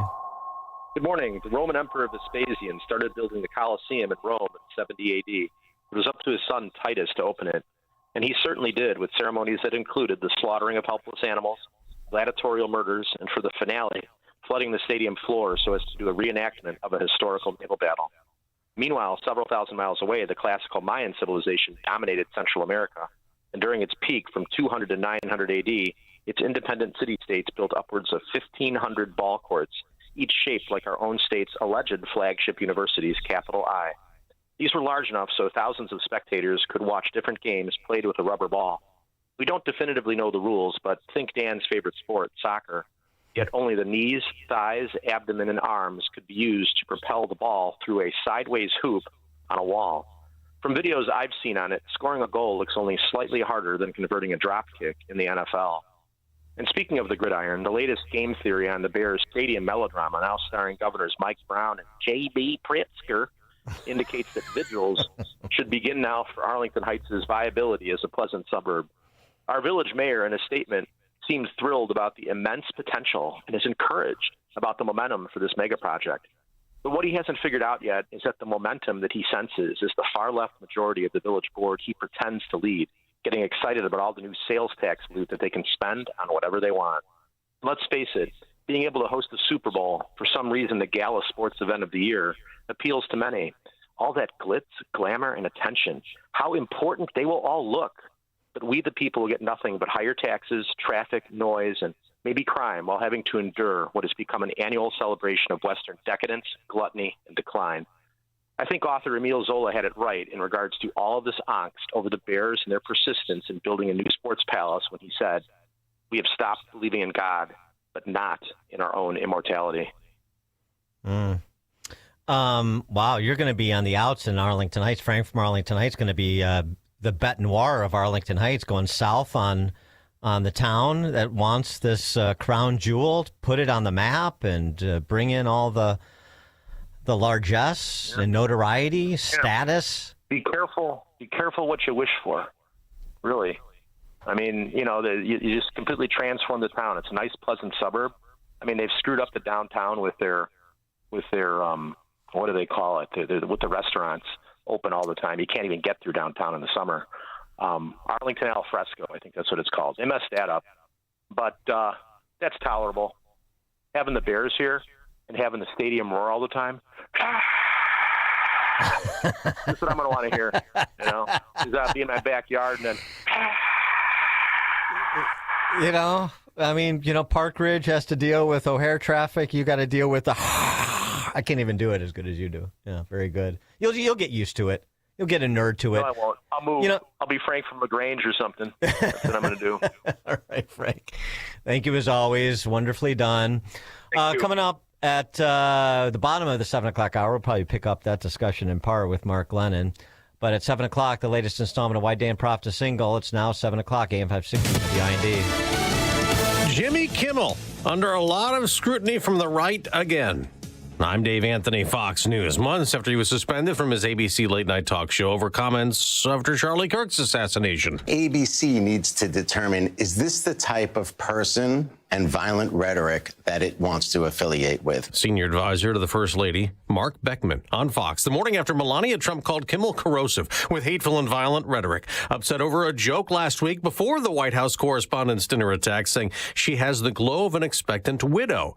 Kimmel responded last night. It was a very light roast joke about the fact that he's almost 80 and she's younger than I am. It was not, by any stretch of the definition, a call to assassination, and they know that. I've been very vocal for many years speaking out against gun violence. The accused attacker Saturday night, Cole Allen, will appear in court again Thursday. He's charged with attempting to assassinate the president and 2 other counts, but U.S. Attorney Jeanine Pirro says, make no mistake, this is just the beginning of this indictment, of these charges. The indictment will include a lot more charges. The U.S. military stopped another oil tanker, enforcing that blockade on Iran's ports. Iran's demanding that be lifted and nuclear talks be delayed for it to allow open shipping again in the Strait of Hormuz. But Fox's Lucas Tomlinson reports from Dubai. While hundreds of ships remain stuck at anchor in the Persian Gulf, the first liquefied natural gas carrier from right here in the UAE did transit the Strait of Hormuz recently. It's the first LNG carrier to transit the Strait of Hormuz since the beginning of the war 2 months ago.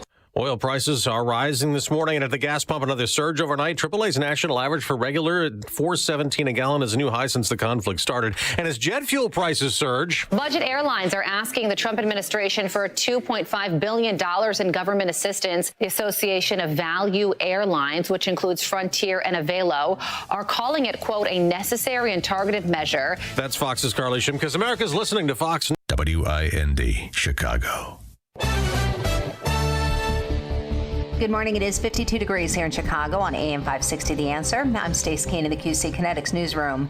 There's been continued blowback on Illinois' lax incarceration policies following the shooting of 2 Chicago police officers over the weekend. Fox's Jeff Manasso has the story. Officer John Bartholomew was killed Saturday, his partner in critical condition. Police say at the hands of Alfonso Talley, a repeat criminal who an angry Chicago Police Union President John Catanzara Jr. says should have been locked up. It needs to stop. It just does. Judges don't care. Politicians in Springfield don't care, because as long as it's not them, business keeps rolling. Chicago Alderman Democrat Ray Lopez vowing to target judges who allow dangerous criminals back on the streets. The accused cop killer in the latest case remains locked up, at least until his next hearing. Jeff Manasso, Fox News. Meanwhile, a woman is facing a federal charge related to the purchase of the gun believed to have been used in that shooting. Olivia Burgos is charged with 1 count of making a material false statement in the acquisition of a firearm. Authorities say she bought the handgun from a gun shop and shooting range in Maryville, Indiana in May of 2024 and lied on an ATF form about why she bought the firearm. However, following this weekend's shooting of 2 police officers, she admitted to federal agents that she had bought the gun for her boyfriend. It's not known if the man charged with shooting both officers is Burgos' boyfriend or how the gun ended up in his hands. The Illinois Accountability Commission is releasing the findings of an examination into the conduct and decisions made by the Trump administration officials during Operation Midway Blitz. During a public hearing yesterday, the commission showed footage and eyewitness testimony from specific incidents that they say targeted Illinoisians. A comprehensive report with specific findings, referrals, and recommendations will be issued to Governor J.B. Pritzker Thursday. This report is the service of Salem Surround, a local digital marketing agency providing high-performing digital solutions to surround your target audience. Go to surroundchicago.com today. A check of the roads is coming up in 2 minutes on AM 560, The Answer. For over a decade, AM 560 has marked the start of summer with a night of cigar smoking and great conversation. And this year, we're proud to welcome the editor-in-chief of Breitbart News to Cigar Night. He's Alex Marlowe, and he'll join AM 560's Dan Proft and Sean Thompson on Tuesday, May 19th at Gobert's Farm in Pingree Grove for a night you won't forget. Tickets are on sale now at 560theanswer.com/cigar. That's 560theanswer.com/cigar. Sponsored by Virago, the immune enhancement cocktail. Chicagoland certified financial planning professional Tim Stearns discusses taxes in retirement. Most people are paying more in taxes and keeping less of their money to live and do what they enjoy. That's why we've put out the Retirement Tax Bill Calculator online. You can see with your own eyes just how much you might be overpaying. It's a valuable tool, $500 value, but we made it free for you to view and run your own numbers at MVPCFP.com. That's MVPCFP.com. To run your retirement tax bill calculator, go to MVPCFP.com. Investment advisory services offered through Cornerstone Securities, LLC. Welcome to another edition of Tuesdays with Tim. My friend Tim Stearns, a certified financial planner with TJ Stearns Financial Planning in Arlington Heights. Tim, how are you? Welcome back. Doing well. Thanks for having me. Tim, for more than 25 years, you've been helping clients achieve financial security and peace of mind. Can you give our listeners some examples of how you've helped clients over the years? A couple of your listeners called in. They're a married couple. They're in their 60s. They were really concerned and tired of trying to manage their own investments. So their accounts were quite big, but they felt like they needed a little help with it so they didn't screw up at this stage of the game. So they couldn't afford to lose any money in the market moving forward, and trying to manage retirement on a fixed income was kind of a daunting task for them. So with about $1.5 million in 401k savings and other stocks and bonds, we rearranged their portfolio so that they had guaranteed future income, less volatility in the market, and of course tax savings. So now they have this peace of mind because they know that they have a protect and grow blueprint. Thank you, Tim. If you're in your 50s or 60s, I want you to speak with my friend Tim Stearns, TJ Stearns Financial Planning. Tim will help you structure and optimize your savings to prepare for 20 to 30 years of enjoyable retirement. Call Tim today to schedule your free consultation and get your free Protect and Grow blueprint. Call 1-800-640-2256. Again, that number, 800-640-2256. Tell him I sent you when you call Tim at 800-640-2256. For 250 years, Americans have believed in one powerful idea. We were meant to live free. Free to pursue our future, work hard, free to move, free to enjoy life without being held back. But if everyday aches and pains are slowing you down, it might be time to declare your independence from pain. I tried everything and anything to help me get rid of my pain, and nothing freed me. It just masked the pain, and the side effects diminished my quality of life. I'm sure you have been there if you have real bad pain. Relief Factor is a 100% drug-free, research-based formula that is designed to help your body fight inflammation, one of the root causes of pain. And it is not a quick fix or a temporary mask. It works from the inside out, at the source. Relief Factor. It was created for people to get back to living their life on their terms. Is that you? Walking, working, exercising, enjoying the moments that matter? This year, as we celebrate 250 years of American independence, take your stand for your own freedom. Declare your independence from pain. Try Relief Factor today. $19.95, 3-week quick start. Ready for you right now. Visit ReliefFactor.com, 800-4-RELIEF. Platform safety is so important in your industrial facility. You need to keep personnel safe and meet OSHA requirements. Experience one problem with your platforms, and you could be facing costly fines or worse. Vans Industrial helps you meet OSHA standards to keep your employees safe. Hi, I'm Dave Van Camp, president of Vans Industrial. As a metal fabricator, I know the importance of keeping your workplace safe. Vans Industrial is a specialty contractor, uniquely equipped to design, fabricate, and install safety equipment including steel catwalks, handrails, stairways, and ladders. Our team of union building trades mechanics can inspect existing systems, engineer solutions, fabricate quality steel products, and install it all, creating a safer workplace environment. Call 833-VANS-IND for a free inspection of your building. See what else they can do for you. Visit vansindustrial.com. That's VANS Industrial.com. Quality craftsmanship since 1964.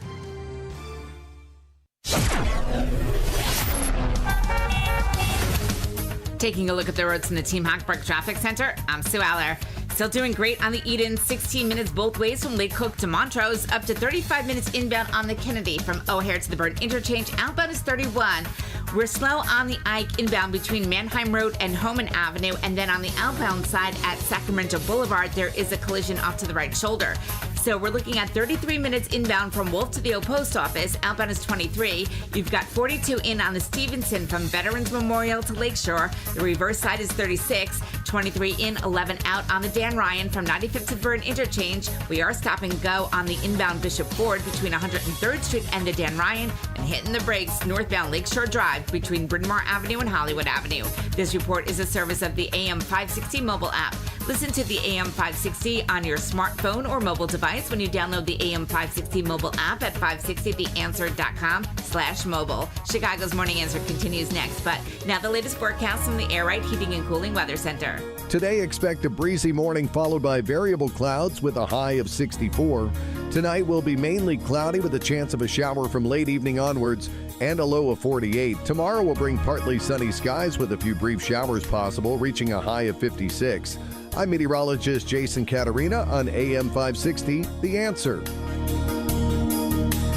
Get the latest weather, traffic, and news updates online at 560theanswer.com. Now, from the Signature Bank Studios. This is Chicago's Morning Answer with Dan Proft on AM 560. The Answer. Time now for another reason why Dan Proft is single.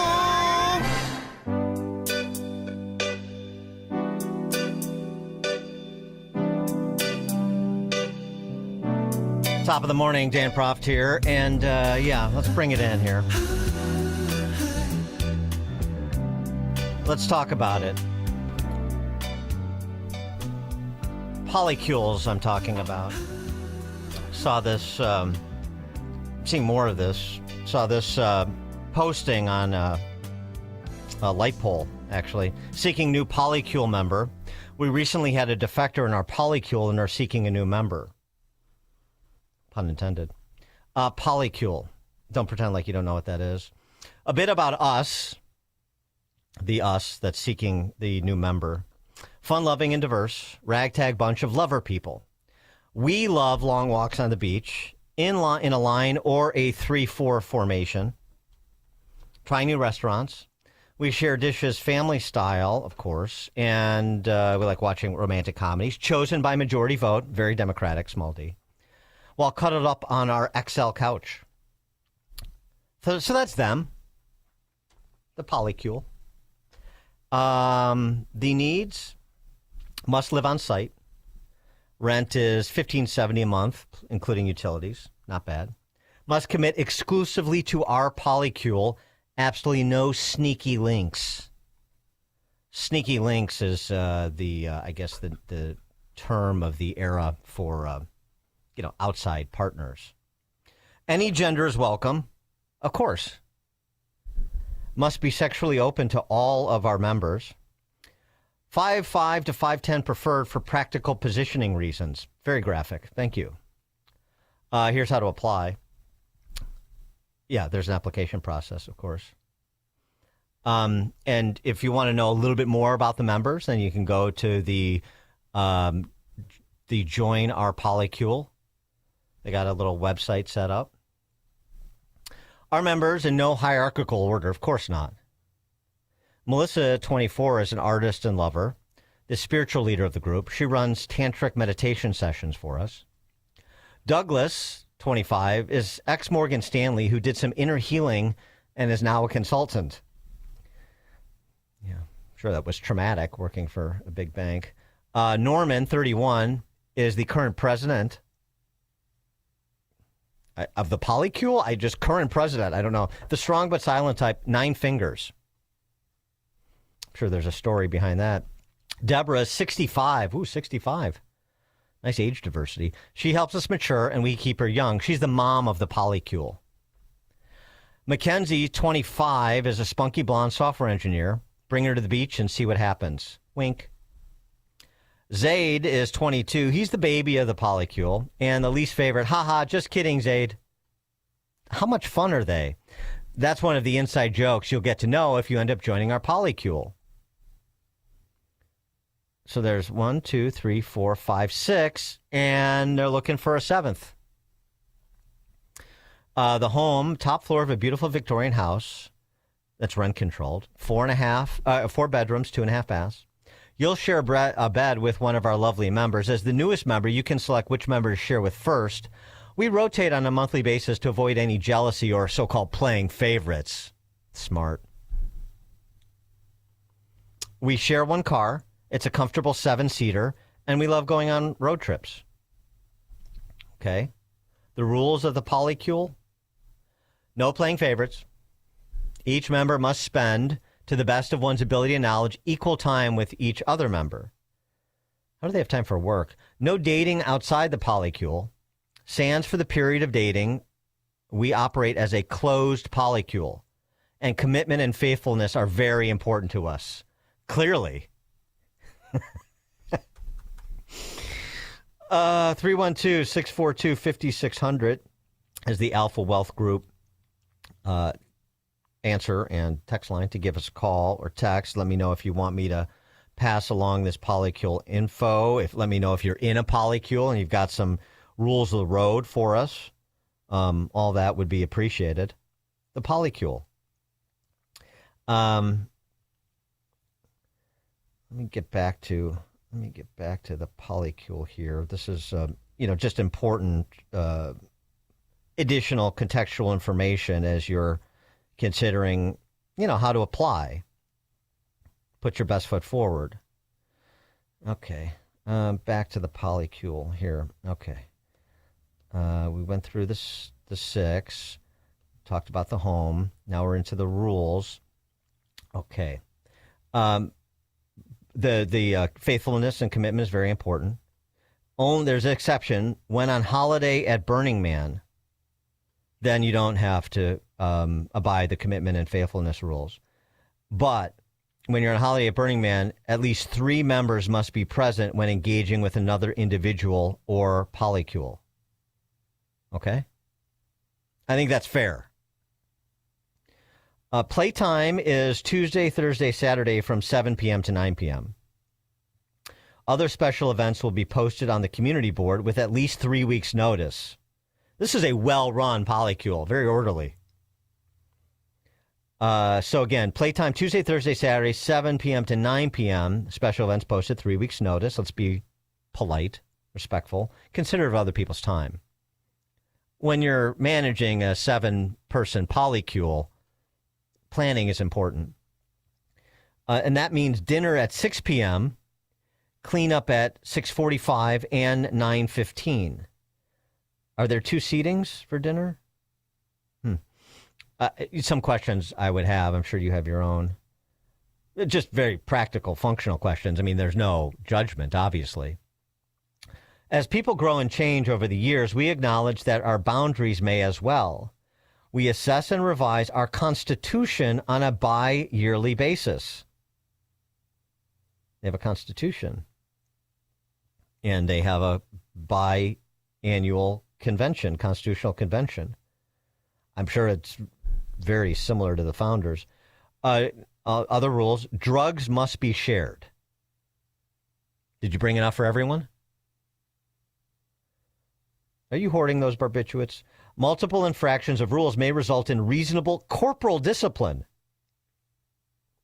Old school. Get the paddle, even if you like it. That now the imposition of corporal discipline will be voted on and forewarned 3 to 4 days in advance of punishment being meted out. That's still more orderly and frankly law-based than, say, the Cook County criminal court system. Okay. Now for the big dreams for the polycule. They want to have 3 to 4 kids.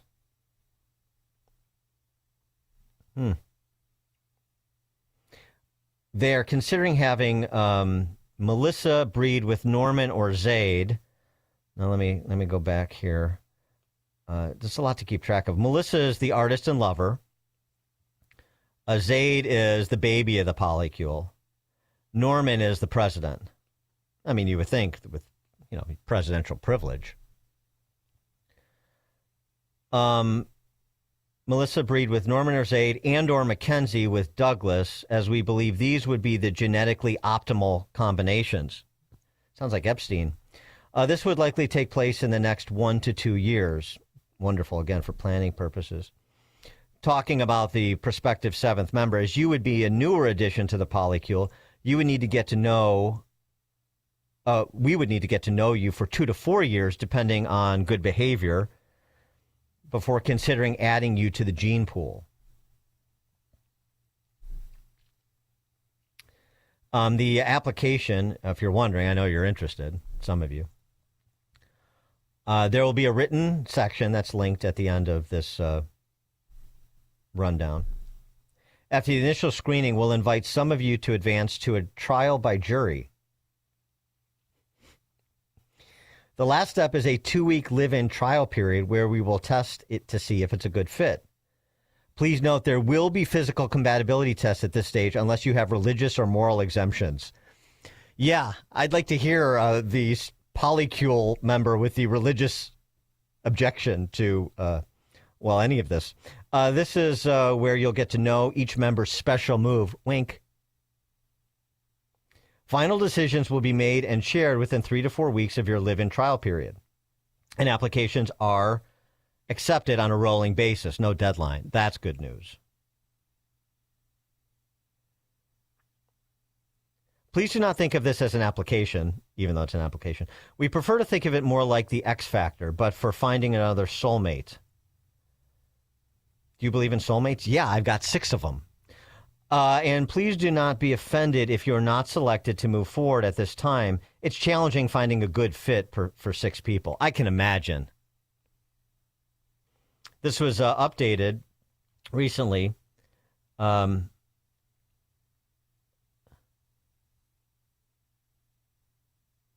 Adding a little addendum based on some of the concerns we've seen on Twitter about Zaid's place in our polycule. Zaid is really happy, and he wanted to tell you about it in his own words.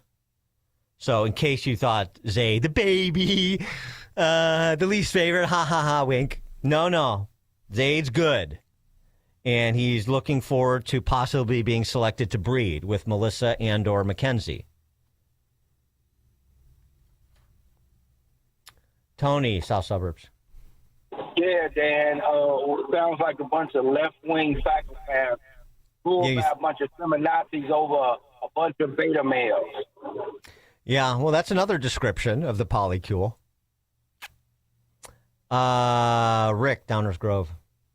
Hey, good morning. Hey, my question would be, what's the nose ring requirement, and does everybody have blue hair, and is there a weight restriction, like you have to be at least 350 pounds? Because it sounds like they're 350 pounds plus. Fair questions. I think Rose DeLaura, that purple-haired congresswoman from Connecticut, lives in a polycule. I'm not positive on that. I'm just sort of assuming. Text from 773. Are you sure this is not the Babylon Bee? No. Not the Babylon Bee. No. Real. This is part of being a LGBTQIA2S plus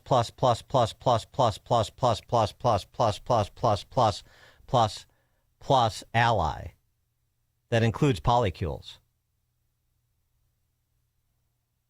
Matt, Southside. Hey, good morning, Dan. I was going to say I'd rather participate in some of the later evening events. Hopefully, Granny's sleeping by then.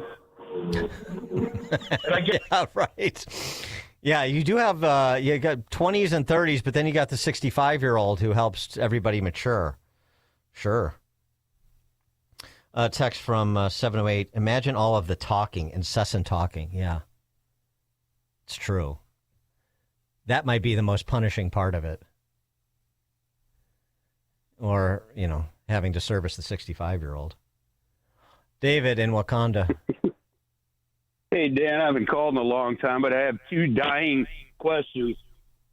Number 1, how long did it take you to fill out that application? And number 2, once you get in, how will they describe you? Thanks for the call, Dave. Great questions. I'm still filling it out because I was the one who was concerned that Zaid wasn't happy. And I didn't want to go into a polycule where one of my soulmates was unhappy. So now that I know, since they added that addendum I mentioned, that Zaid is super psyched about the polycule, I'm going to complete my application. How will they describe me? Gosh, I didn't even think of that, but that's a great way to think about the application. How would you want them to understand you? And don't call it an application. I shouldn't call it an application. They told us not to call it an application. But yeah, how would they describe you? Yeah, boy, that's a good one. I'm going to have to think about that. I'll get back to you, and obviously I'll update everybody on whether or not I was accepted for the 2-week trial period, and then I'll let you know how that goes too. Dan Proft, Chicago's Morning Answer. It's news, opinion, insight. This is Chicago's Morning Answer on AM 560. The Answer. John was an active man. He'd go for runs, walk the golf course, and always take the stairs instead of the elevator. But then bone-on-bone knee pain got in the way and affected his mobility. It became too painful to even go for walks. And when it seemed like John's only option was knee replacement surgery, a friend told him about the Joint Relief Institute and their affordable, non-surgical knee pain relief. John met with the Joint Relief Institute and discovered their lubricating gel treatment could rejuvenate his lost cartilage. Safe, effective, no surgery. Long story short, John is now back to being active without pain or medication. There is an alternative to knee replacement surgery. Stop living in pain. Call the Joint Relief Institute today, 708-315-6800, or visit jointreliefinstitute.com. Locations in Glenview, Oak Brook, and Orland Park. That's 708-315-6800. Medicare and most private insurance plans accepted. Reclaim your mobility with the Joint Relief Institute. Hey, if you're living with joint pain, listen up. I want you to try something different. You don't have to live in pain every day. Have a conversation with my friends at QC Kinetics and tell them I sent you when you do. They offer all natural regenerative treatments for joint pain. I've seen the results and personally recommend Dr. Caravelli and her team. Stop saying to yourself, this is just how I am now. That's not okay. Get back to normal, the normal you, the one who was active and carefree. QC Kinetics is helping AM 560 listeners with pain from arthritis or injury in their knees, hips, and shoulders. Now they're moving again, golfing and running without surgery or long recovery. The science is real. The treatment is natural. Your body knows how to heal. QC Kinetics will show you how without surgery. So don't watch your summer pass by you again, stuck on your couch, afraid to move. Take action today. Schedule an appointment now. Consultations are free. Call 312-827-6261. That's 312-827-6261. Once more, call QC Kinetics at 312-827-6261. Chicagoland certified financial planning professional Tim Stearns discusses taxes in retirement. Most people are paying more in taxes and keeping less of their money to live and do what they enjoy. That's why we've put out the retirement tax bill calculator online. You can see with your own eyes just how much you might be overpaying. It's a valuable tool, $500 value, but we made it free for you to view and run your own numbers at MVPCFP.com. That's MVPCFP.com. To run your retirement tax bill calculator, go to MVPCFP.com. Investment advisory services offered through Cornerstone Securities, LLC. Welcome to another edition of Tuesdays with Tim. My friend Tim Stearns, a certified financial planner with TJ Stearns Financial Planning in Arlington Heights. Tim, how are you? Welcome back. Doing well. Thanks for having me. So, Tim, let's check in on how you've been helping clients achieve financial security and peace of mind. Perhaps you have a story or two, a success story or two, an example of how you've helped clients recently. I remember I had a neighbor who, believe it or not, was a longtime listener to your show. And he had come up to me in the yard and said he wanted to stop and smell the roses and kind of get out of his job. He was done taking the train downtown to Chicago every day and basically working 60 hours a week for a company that didn't really care about him or his family. So we started running numbers, and lo and behold, he was able to retire 5 years earlier. He's now 12 years retired. He's a grandpa. He's loving life. He, too, needed a protect and grow blueprint, and he had to make sure he wasn't leaving anything to chance for their future. Thank you, Tim. If you're in your 50s or 60s, I want you to speak with my friend Tim Stearns, TJ Stearns Financial Planning. Tim will help you structure and optimize your savings to prepare for 20 to 30 years of enjoyable retirement. Call Tim today to schedule your free consultation and get your free Protect and Grow blueprint. Call 1-800-640-2256. Again, that number, 800-640-2256. Tell him I sent you when you call Tim at 800-640-2256. The Danielle Gill Podcast, now available on the Salem Podcast Network. Actually lowering prices has rarely ever been an accomplishment a Democrat could even claim.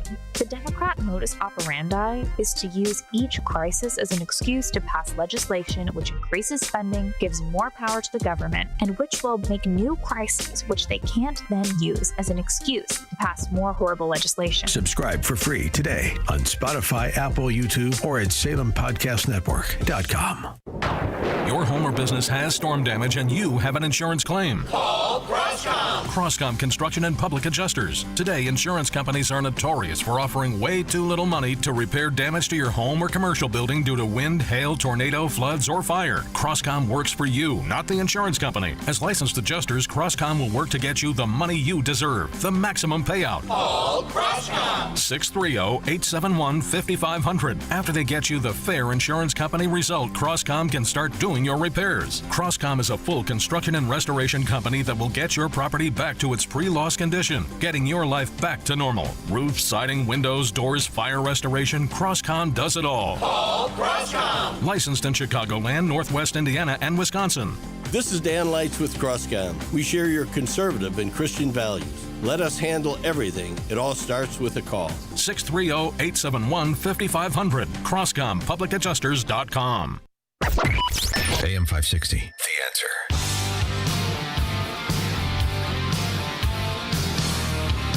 And just following up on the polycule discussion, that was a good one.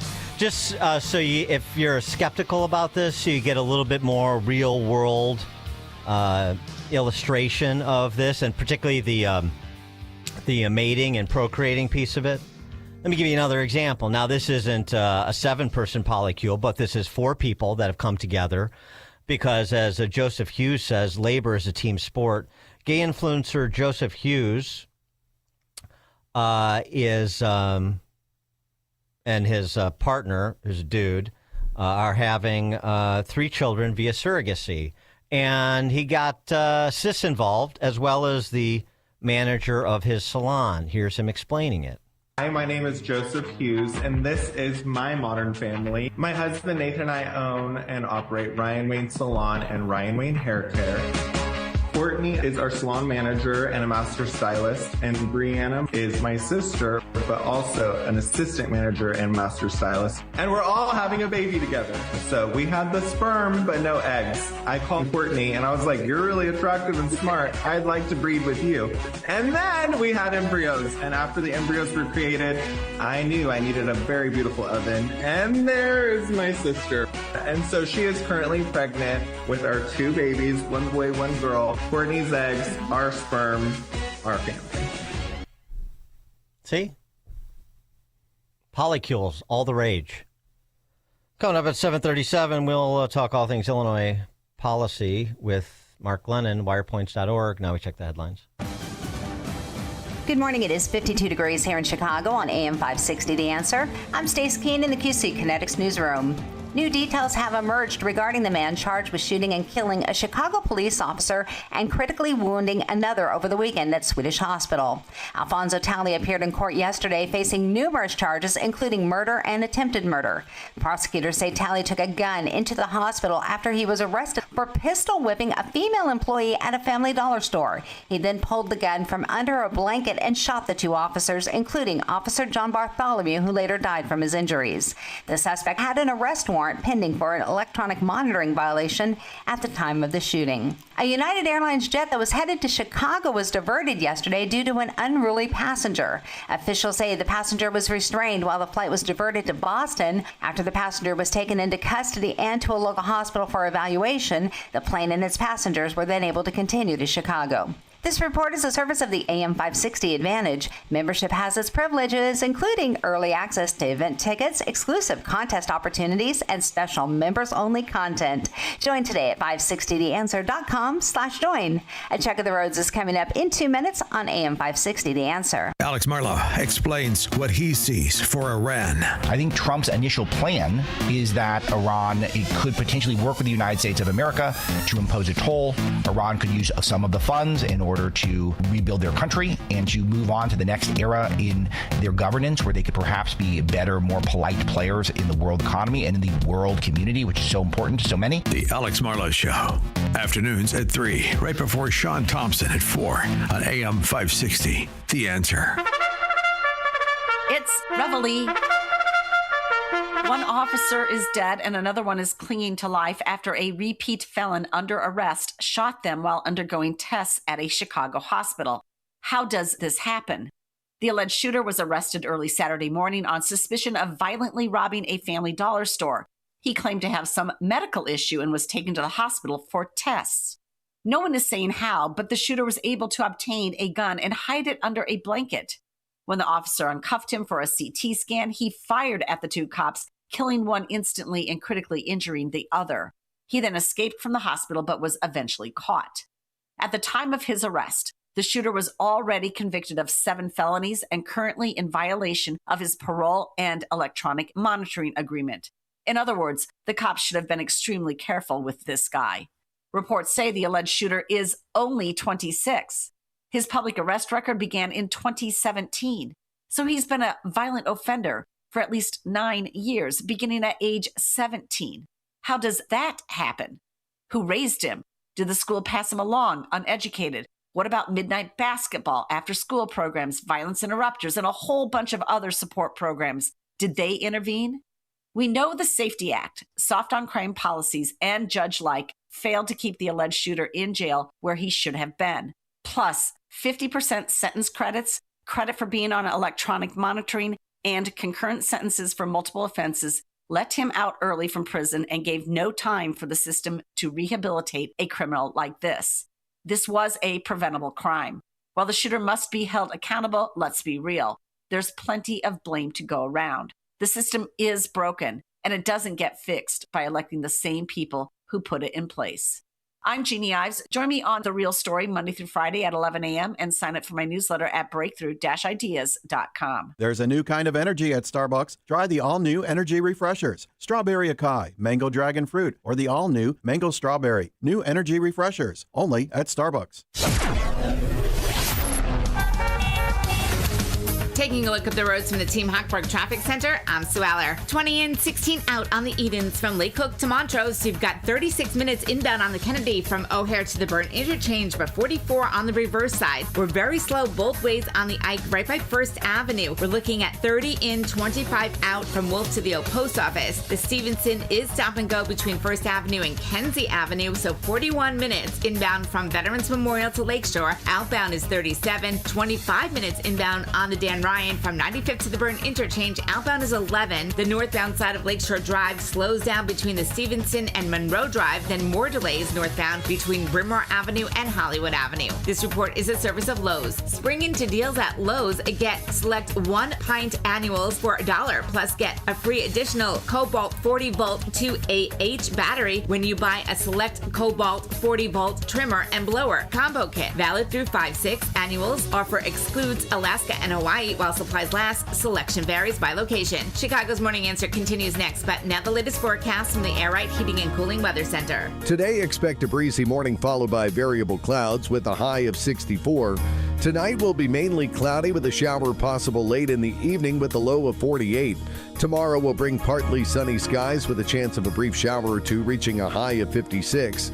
I'm meteorologist Jason Caterina on AM 560, The Answer.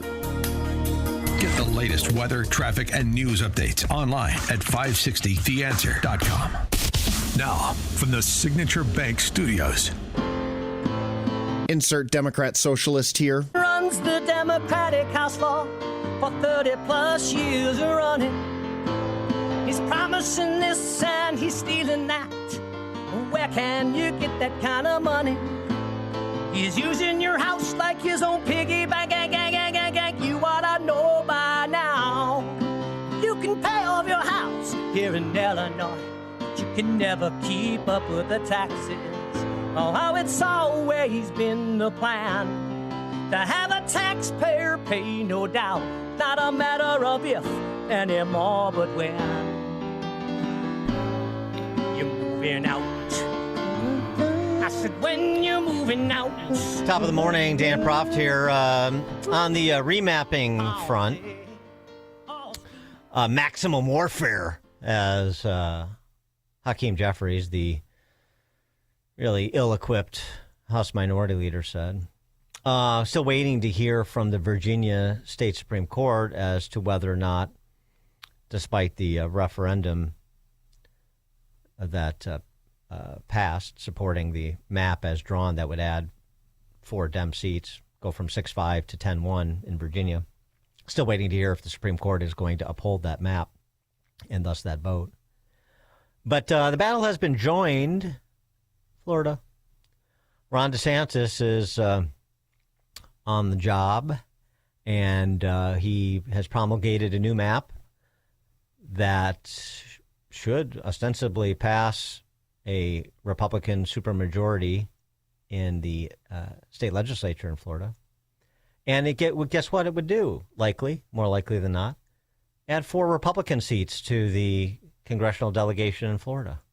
He was on with Laura Ingraham. This has been a long-standing issue that we've had since I've been governor. I vetoed the legislature's maps in 2022. We ended up doing a compromise map, got rid of a racially gerrymandered district in North Florida, but we still had one in Southern Florida, which I don't think is constitutional. This map removes that racial gerrymander. We are also in a situation in Florida.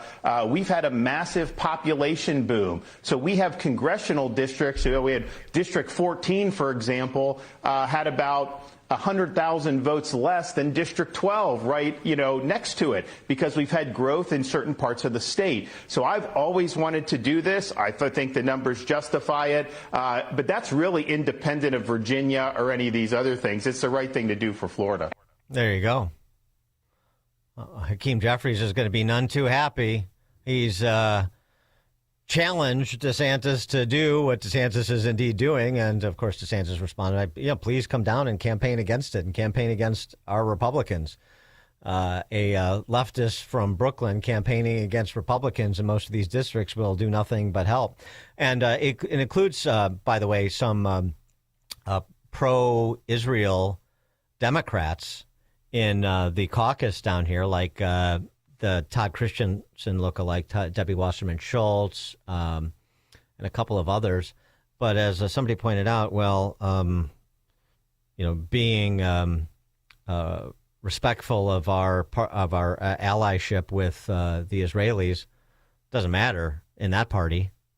So why not replace them with Republicans who are good across the board? Yeah, that's a good argument, seems to me. By the way, since we're on DeSantis, also something that is going to be on the ballot this coming November in the state of Florida is some sort of elimination or substantial, tiered reduction in property taxes for homesteaded properties in Illinois. So I know everybody's heart has been set aflame by the prospect of some sort of half-ass fund being set up to provide property tax relief as part of the Bears subsidy deal that's being concocted in Springfield. That isn't good enough, by the way, so said the Bears. But that's fake, and this isn't. What are you looking to do with property taxes?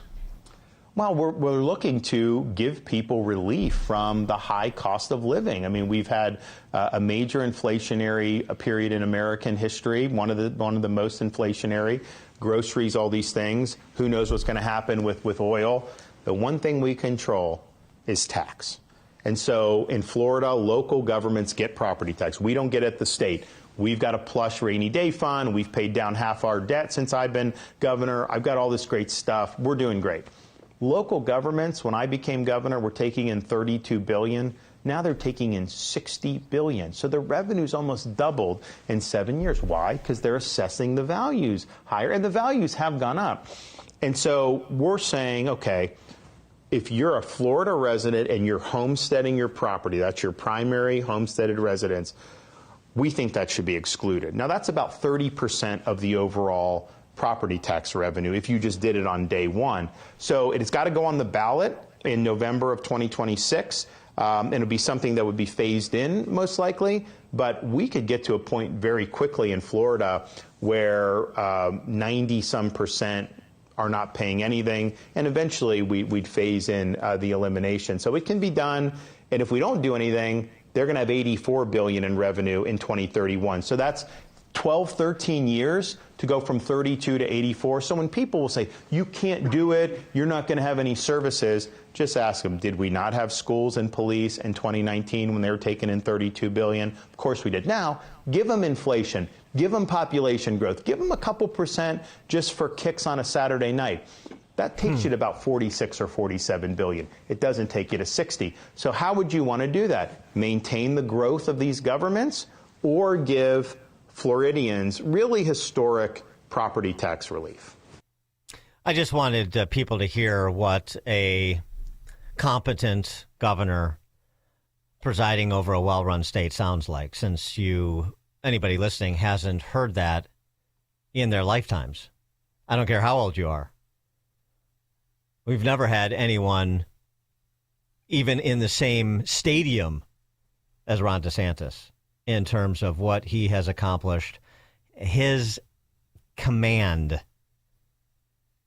his executive leadership on a range of quality of life issues, from public safety to economic growth. It's something, isn't it? For more on this, Mark Glennon joins us. Mark, thanks for being with us. Appreciate it. Hey, Dan. Yeah, it's an entirely different world, but I would like to emphasize that your first topic that you mentioned there was the redistricting stuff, and unbelievably, the Illinois legislature is going to put on the ballot, apparently, an effort to force minority districts. Basically quotas for elections, in response to the pending Supreme Court decision that would likely, we think, invalidate the Voting Rights Act at the federal level. This seems flagrantly unconstitutional to me. This is a matter of federal law, but they're going to put it on the ballot anyway, and it would create, quotas for minority districts. There's the Speaker Welch's initiative. It's really the contrast, again, the 50 laboratories of democracy and Illinois being the meth lab. It really is interesting to juxtapose these states like Texas and Florida, Tennessee with Illinois, where, they're forging forward, ironically, with progressives always go forward. Hardly. They're regressives. They're forging forward into an era of smaller government, right-sizing government. I mean, the revenue. He's like, oh, well, if you do this, then you won't have these services and so forth. Actually, this is the revenue.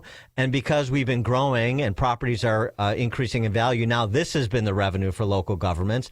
And it will still be more than we were, significantly more than they had just 7 or 8 years ago, more than enough to provide quality services that people have come to expect. So they're looking at it from a growth perspective with a focus on the private sector. And everything in Illinois is centrally planned, redistributive, fiefdoms. And it's just so Soviet. Everything is government centric. Everything in Florida and Texas is private sector centric and growth centric. Everything here is government centric and redistributive. Oh, and you look at that Bears bill and you see exactly what you just described playing out in the discussion. They're just loading it up with all kinds of weird things that, will create more bureaucracy. There'll be a whole new agency to manage this mess. The concept is that this payment in lieu of taxes that the Bears would make would be doubled to provide property tax relief for some. Well, so the Bears are going to pay twice on this? I really just don't get it. And it's a massive bureaucracy that they're creating with that. Yeah, and so there's the payment in lieu of taxes, the pilot piece of it, and then the local gets, I think, what's it, 60-40? The local gets 60% of the money scrolled away for property tax relief, and then there's 40% is put into some state fund for property tax relief. I mean, how's that going to get spread out in such a way that it's anything but negligible, even if it actually exists, even if that's part of the final deal? And it'll be loaded with equity rules of all kinds and, blah, blah, blah. Of course. Yeah, of course. Right. Which, by the way, that's the other thing, too, that we haven't even talked about. Building a stadium and the rules of the game to build a stadium in Northwest Indiana versus Illinois. You'll probably see the cost of doing it in Illinois as compared to Indiana is, I don't know, 20 to 50% higher just because of all of those carve-outs and hoops you have to jump through. Great question. I haven't seen that quantified, but I bet that's a huge difference. And so, what's your net on the Bears staying or going, and whether there should be an all hands on deck proposition to save the Bears from leaving Illinois? I just don't have any confidence in any prediction I could make about that. No, but what do you What do you think? I mean, what's your position from a policy perspective on whether this should be done? This sort of subsidy package.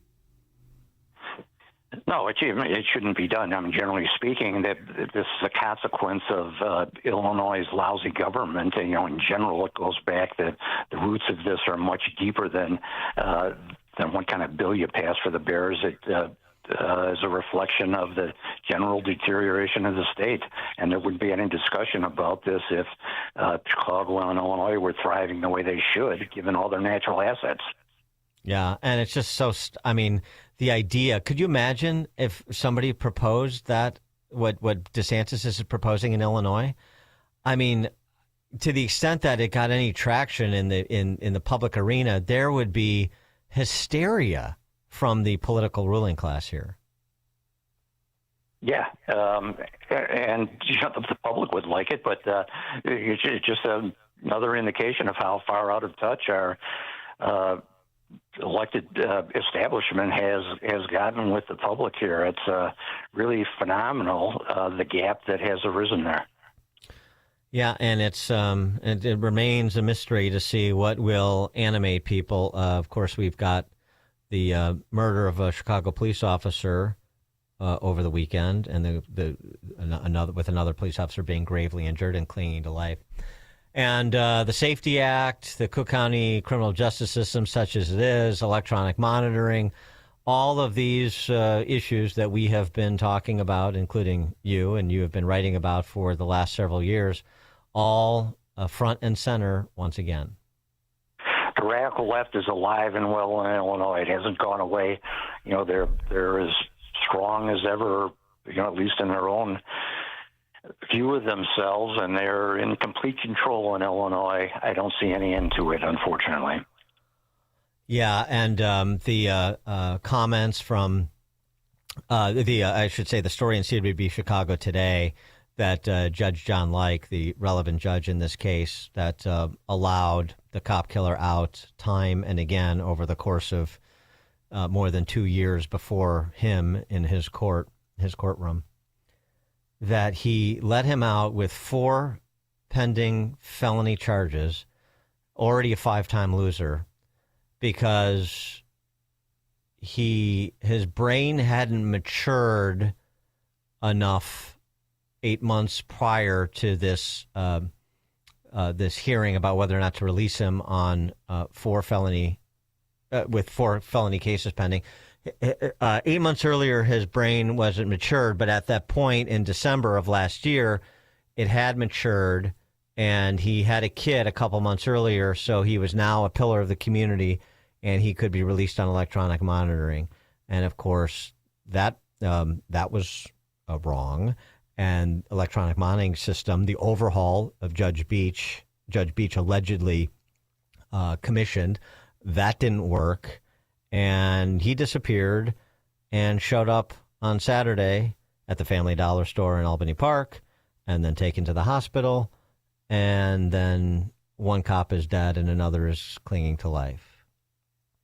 You talked about that in your earlier segment, earlier in the show. I'm glad you repeated it now. It's just jaw-dropping. How can this stuff go on? And, keep repeating it, Dan. We all should. This has got to sink into the public, and this has got to be fixed. And I think we also have to start coming up with policy proposals to provide accountability mechanisms for judges, and maybe starting with the chief judge. If the chief judge won't provide accountability within the judiciary over which he presides, then it's going to have to come from the outside. At least start kicking around ideas like Gene Roy, the former chief of detectives for CPD, proposed yesterday, which is, in a case like this, treat the judge like you treat a cop in an officer-involved shooting, which is he's on desk duty until a full investigation is done and there's some conclusion about whether or not the officer or the judge acted appropriately. The scary part to me is what you also talked about, Dan, is that Mayor Johnson is not that far behind in the polls. I mean, that's right. Kind of, right. Boy, is the will really there to fix this kind of thing if people are willing to support Brandon Johnson again? It's just terrifying. Yeah, the identity politics has a stranglehold on the city. There's no question. Mark Lennon, founder of WirePoints, wirepoints.org, all things Illinois policy related. Mark, thanks as always. Thanks for having me, Dan. And Mark joined us on the alphawealthgroup.com answer line. The stories you need to know to start your day. This is Chicago's Morning Answer on AM 560. The Answer.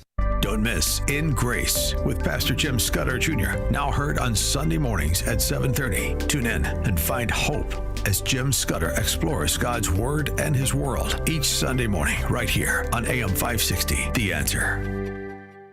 Hi, I'm Ken Mariotti, owner of Woodland Windows and Doors, a third-generation family-owned business since 1969.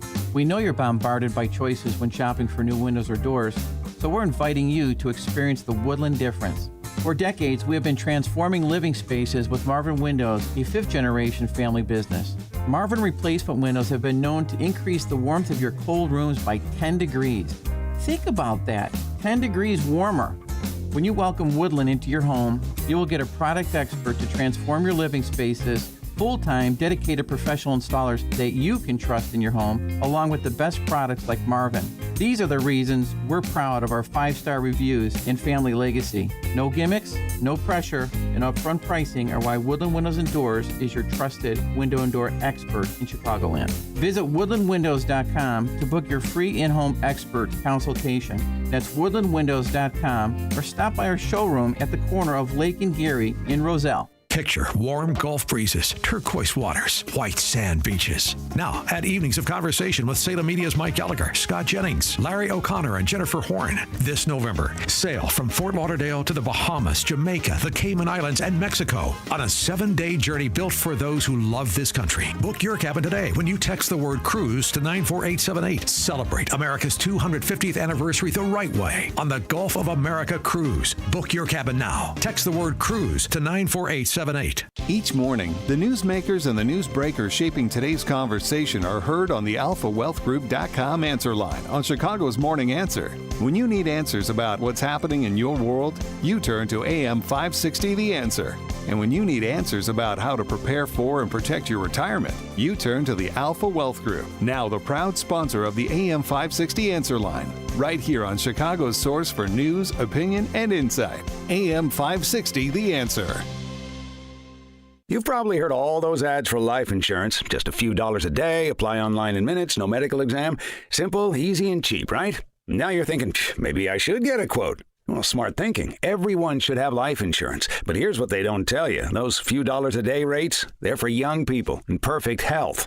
That's why everyone calls Big Lou the 50 to 60-year-old not-so-perfect candidate. Like you. You take prescription meds and you're overweight. Winner, fried chicken dinner. Well, Big Lou works with life insurance companies that want people like you with no surprises after you apply. In fact, if you're a 50-year-old guy with a few health glitches, Lou could probably find you $1 million of term life coverage for about $200 a month. So yeah, you need life insurance. But unless you're young and healthy, you gotta call Big Lou because he's like you, older, heavier, and on meds too. Get a quote right now at 800-555-2085, 800-555-2085, or biglou.com. Advantage Gold, America's #1 precious metals company, is sounding the alarm that a storm is coming and that now is the time to diversify your portfolio before it's too late. That's why we're offering an emergency gold and silver protection kit valued at $49, absolutely free for anyone who calls today at 800-900-8000. This kit includes critical information for investors with a retirement account seeking to own physical gold and silver, but want to do it tax and penalty free. Advantage Gold has helped investors protect and secure their wealth with physical gold and silver since 2014. Call Advantage Gold now at 800-900-8000 and we'll rush your emergency gold and silver kit plus a free copy of Ken Rogoff's book, Our Dollar, Your Problem. See how gold and silver can help you protect and secure your wealth with the help of Advantage Gold. Results vary. Consult your tax advisor before investing. Call 800-900-8000. That's 800-900-8000. Take the journey of living a happy, successful, and meaningful life through God. Listen to It's Time with Dan Lights, Sunday mornings at 9 on our sister station, AM 1160. Hope for your life. AM AM 560. The Answer. Coming up at 8:08, can the combination of King Charles and the British electorate restore the special relationship between the U.S. and the U.K.? Dominic Green at 8:08. It's now 8 o'clock on AM 560 WIND Chicago. Jimmy Kimmel defends himself. I'm Dave Anthony, Fox News, over a joke he made days before the White House correspondents' dinner attack. It was not, by any stretch of the definition, a call to assassination. Kimmel on his ABC show late last night explained last week's joke that First Lady Melania Trump has the expectant glow of an expectant widow. In a post on X, she called that violent and hateful. I agree that hateful and violent rhetoric is something we should reject. I do, and I think a great place to start to dial that back would be to have a conversation with your husband about it. Senior advisor to the First Lady, Mark Beckman, told Fox this morning Jimmy Kimmel should be terminated from ABC. Kimmel was suspended briefly last year over comments related to Charlie Kirk's assassination. And as Republicans call for toning down anti-Trump rhetoric, Democratic Congressman Ro Khanna just told Fox that political violence is out of hand, that it is affecting people in both parties, that both parties have a responsibility to address it. There should be a national commission, and we can look at concrete things. One, the role that social media is playing. The suspected attacker Saturday night, Cole Allen, facing 3 charges so far, including attempting to assassinate the president. The judge ordered him to remain in custody, and a detention hearing was scheduled for Thursday.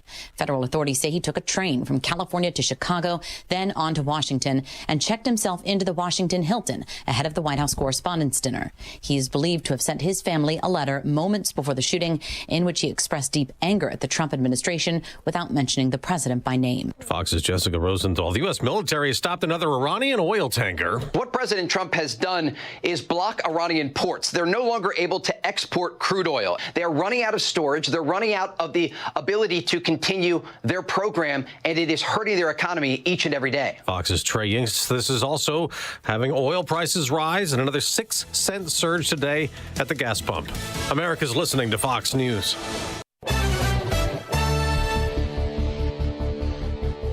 Good morning. It is 52 degrees here in Chicago on AM 560 The Answer. I'm Stace Keene in the QC Kinetics newsroom.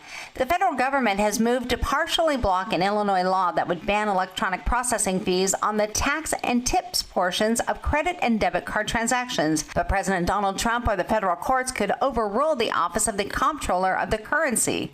Jim Talamonte reports. The OCC ruled that national banks and savings associations are not required to comply with the Illinois Interchange Fee Prohibition Act, scheduled to take effect July 1st.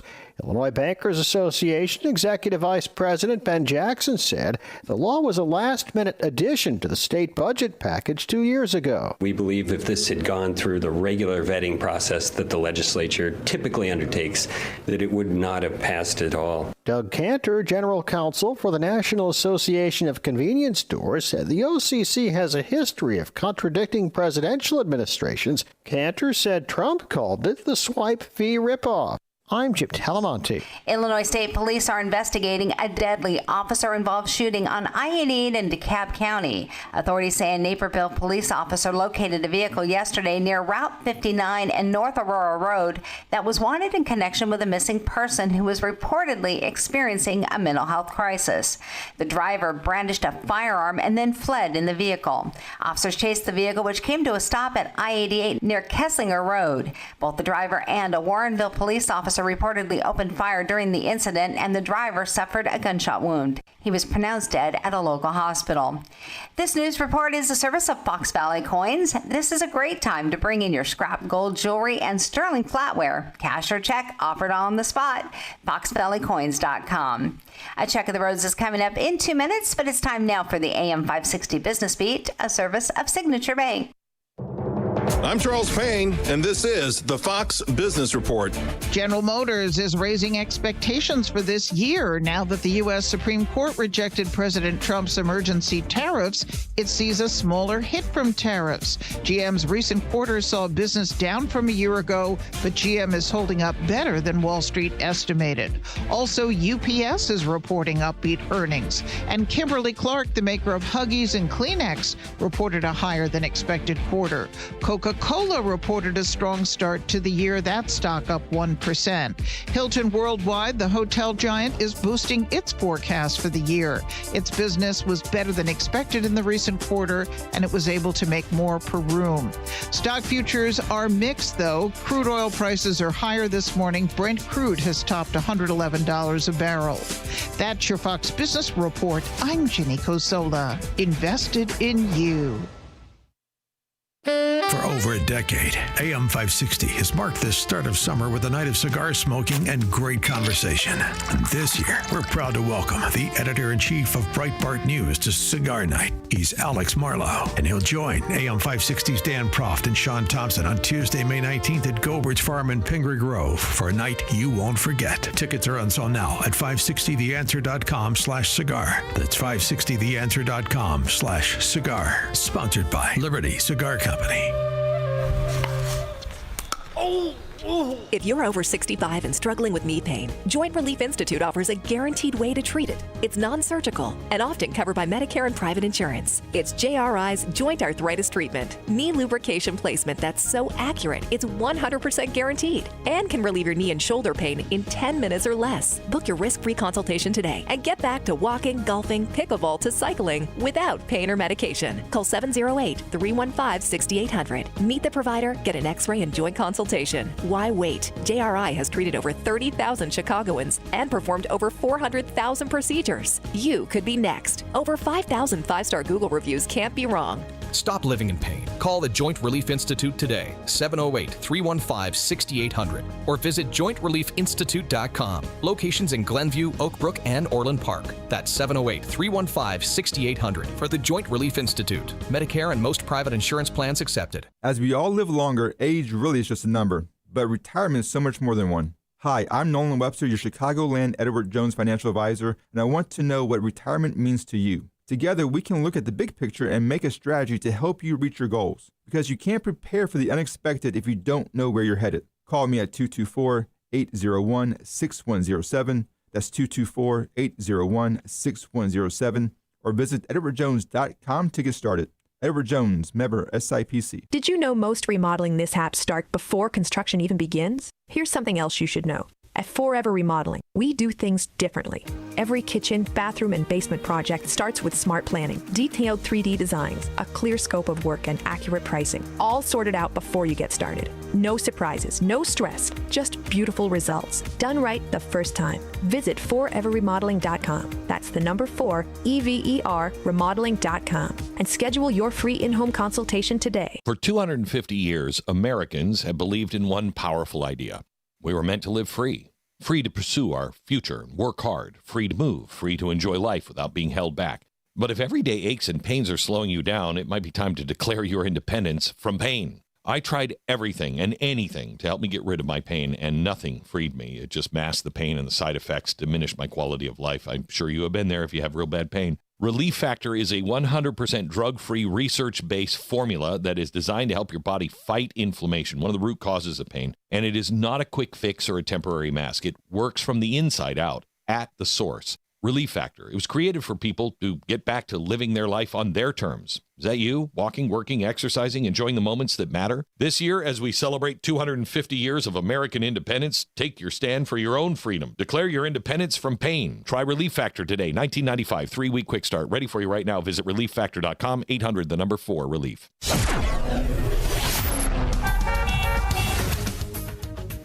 Taking a look at the roads from the Team Hochberg Traffic Center, I'm Sue Aller. Getting slow on the Edens, 21 in, 28 out from Lake Cook to Montrose, but extremely slow both ways on the Kennedy. It's 53 minutes from O'Hare to the Byrne Interchange. The express lanes inbound stop and go between the Edens and Ohio Street. You've got 41 in, 37 out on the Ike from Wolf to the O Post Office. 55 minutes inbound on the Stevenson from Veterans Memorial to Lakeshore, 39 on the reverse side. And troubles on the Dan Ryan inbound. There's a debris spill right at 75th Street. So we're looking at 28 minutes from 95th to the Burn interchange. Outbound looks okay at 13. Stop and go on the northbound side of Lakeshore Drive between Bryn Mawr Avenue and Hollywood Avenue. And Route 53 northbound, you're hitting the brakes between the Ike and Kirchhoff Road. This report is a service of the AM 560 mobile app. Listen to AM 560 on your smartphone or mobile device when you download the AM 560 mobile app at 560theanswer.com/mobile. Chicago's Morning Answer continues next, but now the latest forecast from the Air Right Heating and Cooling Weather Center. Today, expect a breezy morning followed by variable clouds with a high of 64.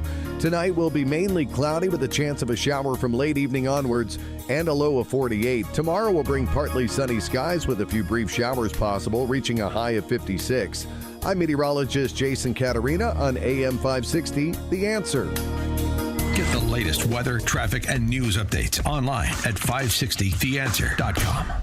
This hourly segment is brought to you by Goldilocks, offering 24/7 security solutions for homes and businesses. Call them today at 708-889-5600. Now, from the Signature Bank Studios. This is Chicago's Morning Answer with Dan Proft on AM 560. The Answer.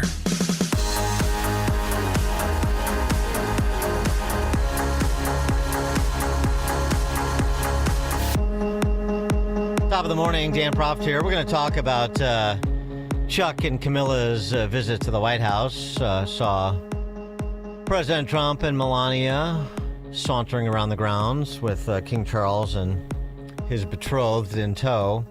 So we'll talk about that ahead of spring elections in the UK. Two-tier Keir Starmer's days are numbered, it would seem.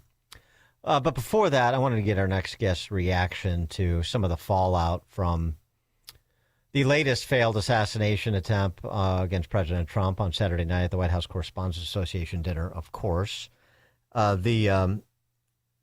that we're sort of 1 day removed from the, two days, I guess, removed from some of the processing of it, the left is shown they're completely incorrigible in the wake of this incident, as per usual, despite the high-minded rhetoric and the immediacy of the traumatic event. For example, this is Anna Navarro's take. She of The View, which, is a gaggle of man-hating shrews, which unfortunately represents, 40%, the view of 40% of college-educated women in leafy suburbs, certainly the single ones. But, now that room was full of some of the most important political leaders in the country right now. Right. Now they know, they've lived it in their own flesh, the fear that our school children go through. Yes. Now they know what it's like to have to jump under a table the way that school children jump under a desk. And we are a country that is vulnerable to this. We have now seen shootings in malls, in churches, in temples, in Walmart. Yeah. We saw it with the Republicans. And so, I still don't understand how Congress took no action after Sandy Hook, after 20 children between the ages of 6 and 7 were killed. But maybe now that they have felt the fear themselves, they will do something. But what I don't understand is how... Yeah. And the sentimental seals clap. So you're going to have your, we got to ban guns advocacy from the left in the wake of something like this. So check that box. You're going to have blame Trump. I know it seems like it's hard to figure out a way to blame him, but you underestimate the left if you think that. For example, former Meet the Press host, newsman, journalist, right, Chuck Todd. I'm not going to any more events where Trump's at them. I don't feel safe. Wherever Donald Trump Chaos follows him. Chaos follows him. And you are less safe, right? If you decide to go into his orbit, you have become less safe. He does not care about your safety. He's not going to protect you if you go into his orbit, because he's always going to protect himself first. He's more likely to throw you under the bus. So Saturday night was Trump's fault. it was Trump's fault that guy took a train from California through Chicago to D.C. and attempted to shoot his way through security to get into a ballroom to kill President Trump and whoever else he could, I guess, with the exception of Kash Patel, according to his quote-unquote manifesto. So there's the, blame Trump, figure out a way it's always Trump's fault. Got that. And Chuck Todd, not the only one. Raja Krishnamoorthi, who is an Illinois congresswoman, you may remember. There's tremendous, as you can understand, concern given the threat levels that are going up in part because of the president and now 3 assassination attempts on him, his very low approval ratings, which unfortunately fuel a lot of disaffection. His approval rate. We got to get his approval ratings up so we stop these assassination attempts. Well, golly, I wonder who is largely responsible for driving down the president's approval ratings. Never mind. So you got another example of that. And then what you don't have yet, at least not that I've heard, but I'm sure it will come, is a celebration of assassination culture. You have, this was a righteous assassination attempt because Trump, like how the D.C. press corps swoon, certain members at least, swoon still to this day over the killer of United Healthcare CEO, like Taylor Lorenz, former New York Times and Washington Post staff writer, talking to CNN about Mangione and how women see him. He's a good dude. Some journalist is actually speaking to the anger that we feel. The women who gather outside court in New York. So you're going to see women especially that feel like, oh my God, right? Like here's this man who's revolutionary, who's famous, who's handsome, who's young, who's smart. He's a person that seems this morally good man, which is hard to find. Oh, tell me, sister. Yeah, I just realized women will literally date an assassin before they swipe right on me. That's where we are. Yeah, women of the left. Dominic Green is a columnist for the Washington Examiner, contributor to the Wall Street Journal, and fellow of the Royal Historical Society as well. Dominic, thanks for joining us again. Appreciate it. Hello, Dan. So the reactions as you've taken them in to the events of this weekend in Washington, D.C., and what you're hearing from those luminaries in the press corps. Well, the press never failed to disappoint, and it is still staggering to hear the lack of moral compass in those responses. America has always had an issue with political violence, and it's very clear that at the moment most of it is coming from the left. And it is not surprising to see why, because for a very long time, long before Donald Trump ran for the presidency in 2016, the idea of legitimate violence, that it was legitimate to attack some people on the basis of their political affiliations, i.e. conservatives, Republicans, that was already well established on the left.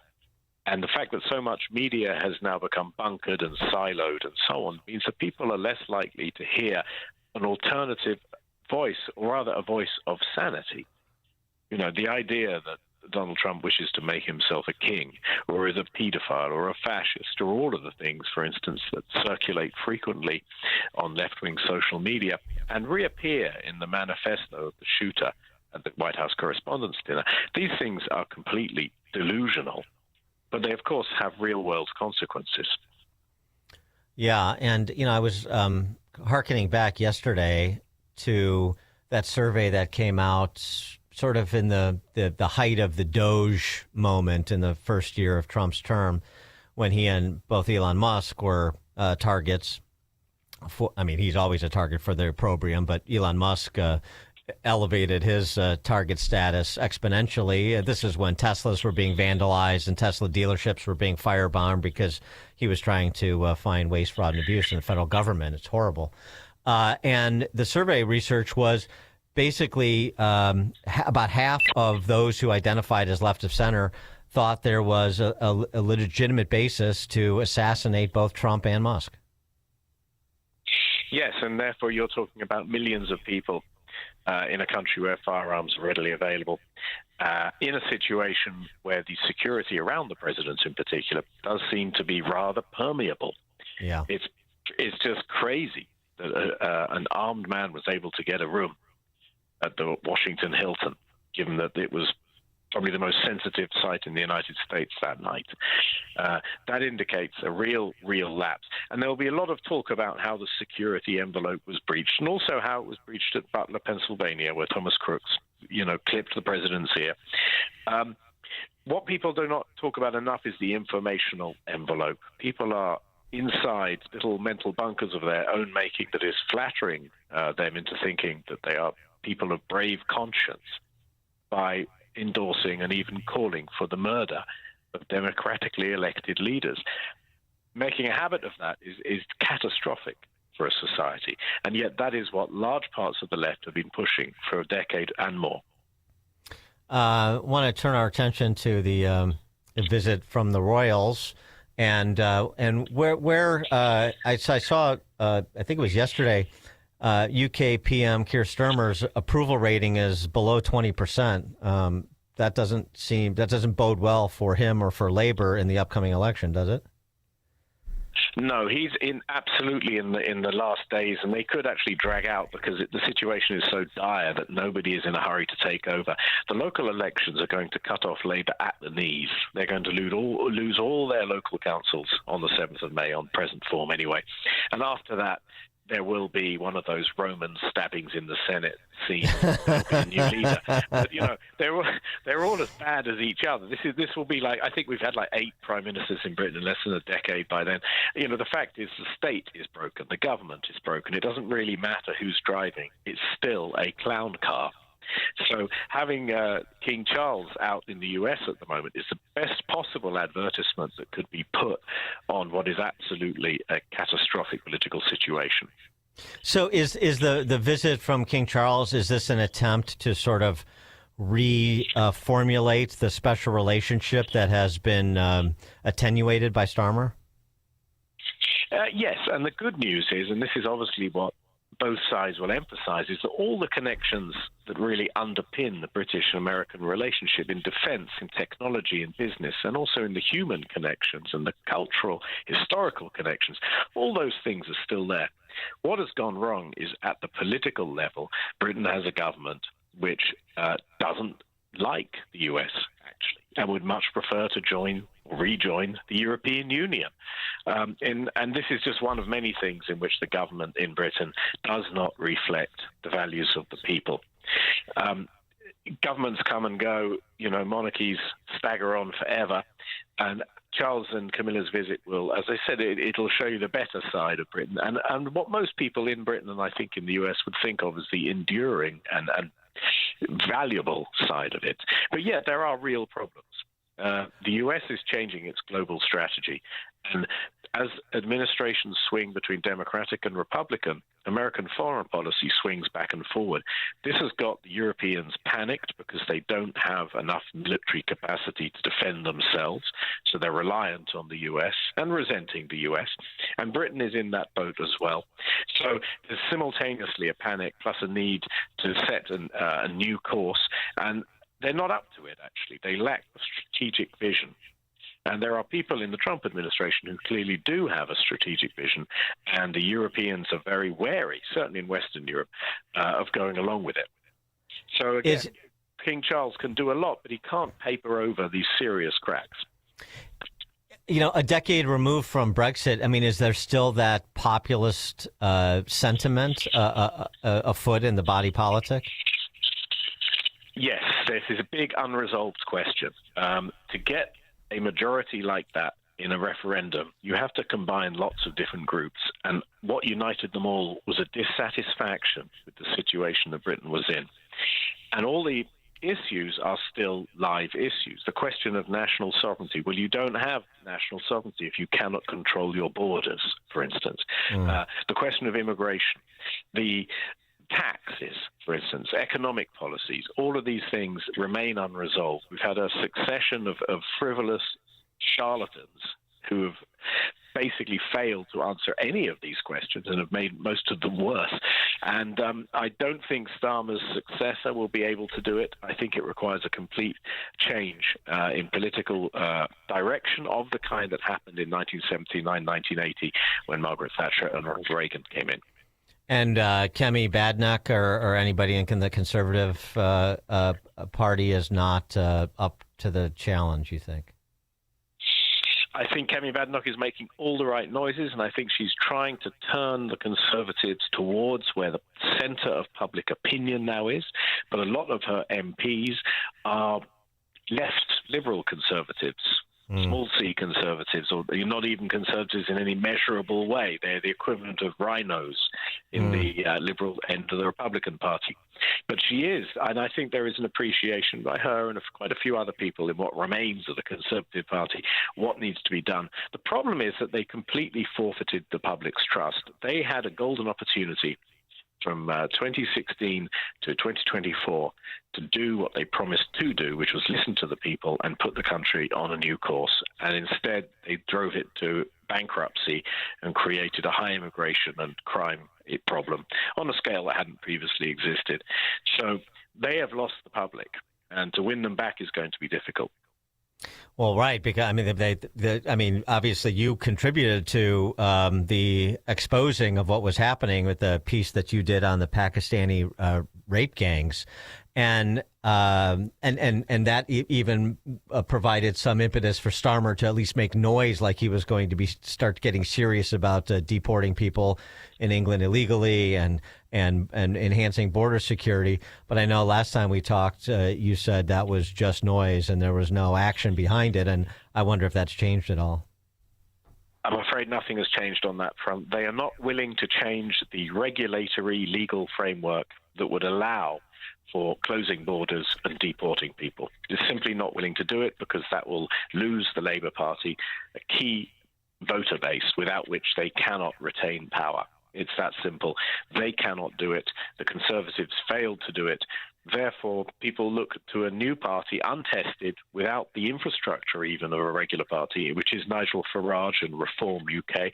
They are frantically building a candidates list and trying to build policies and what looks like a serious party, because it's quite clear that they're going to inherit a shambles.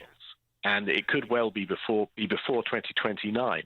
When the next election has to be held. I think you could see a breakdown and then much earlier elections. And it's a good question whether Farage and Reform will be ready in time. Dominic Green, columnist for the Washington Examiner, contributor to the Wall Street Journal, and fellow of the Royal Historical Society. Dominic, thank you as always. Appreciate your time. Thank you, Dan. And Dominic joined us on the alphawealthgroup.com answer line. The more you listen, the more you'll know. This is Chicago's Morning Answer. Morning Answer on AM 560. The Answer. Let me ask you something. Does your garage floor look bad? Covered in salt, cracked, or stained from the winter's brutal blast? Well, I've got a fix for you so you can start enjoying your garage this spring. Contact my good friends at Level 10 Coatings. Level 10 brought my garage floor from dirty and gross to showroom, shiny new in just one day. Level 10 Coatings can do the same for you. A quick and easy fix, permanent durable solution. Guaranteed to never chip or peel. Get it done now so you can enjoy your garage this spring and summer. Schedule your free quote today and mention me, Amy, for $500 off. Visit level10coatings.com. That's level, the number 10, coatings.com. Level10coatings.com or call 855-510-2628. Again, that's 855-510-2628. Level 10 Coatings, your premier concrete coating experts. Hey, if you're living with joint pain, listen up. I want you to try something different. You don't have to live in pain every day. Have a conversation with my friends at QC Kinetics and tell them I sent you when you do. They offer all-natural regenerative treatments for joint pain. I've seen the results and personally recommend Dr. Caravelli and her team. Stop saying to yourself, this is just how I am now. That's not okay. Get back to the normal you, the one who is active and carefree. QC Kinetics is helping AM 560 listeners with pain from arthritis or injury in their knees, hips, and shoulders. Now they're moving again, golfing and running without surgery or long recovery. The science is real. The treatments are natural. Your body knows how to heal. QC Kinetics will show you how without surgery. Don't watch summer pass you by again, stuck on your couch, afraid to move. Take action today. Schedule an appointment right now. Consultations are free. Call 312-827-6261. That number again, 312-827-6261. Call QC Kinetics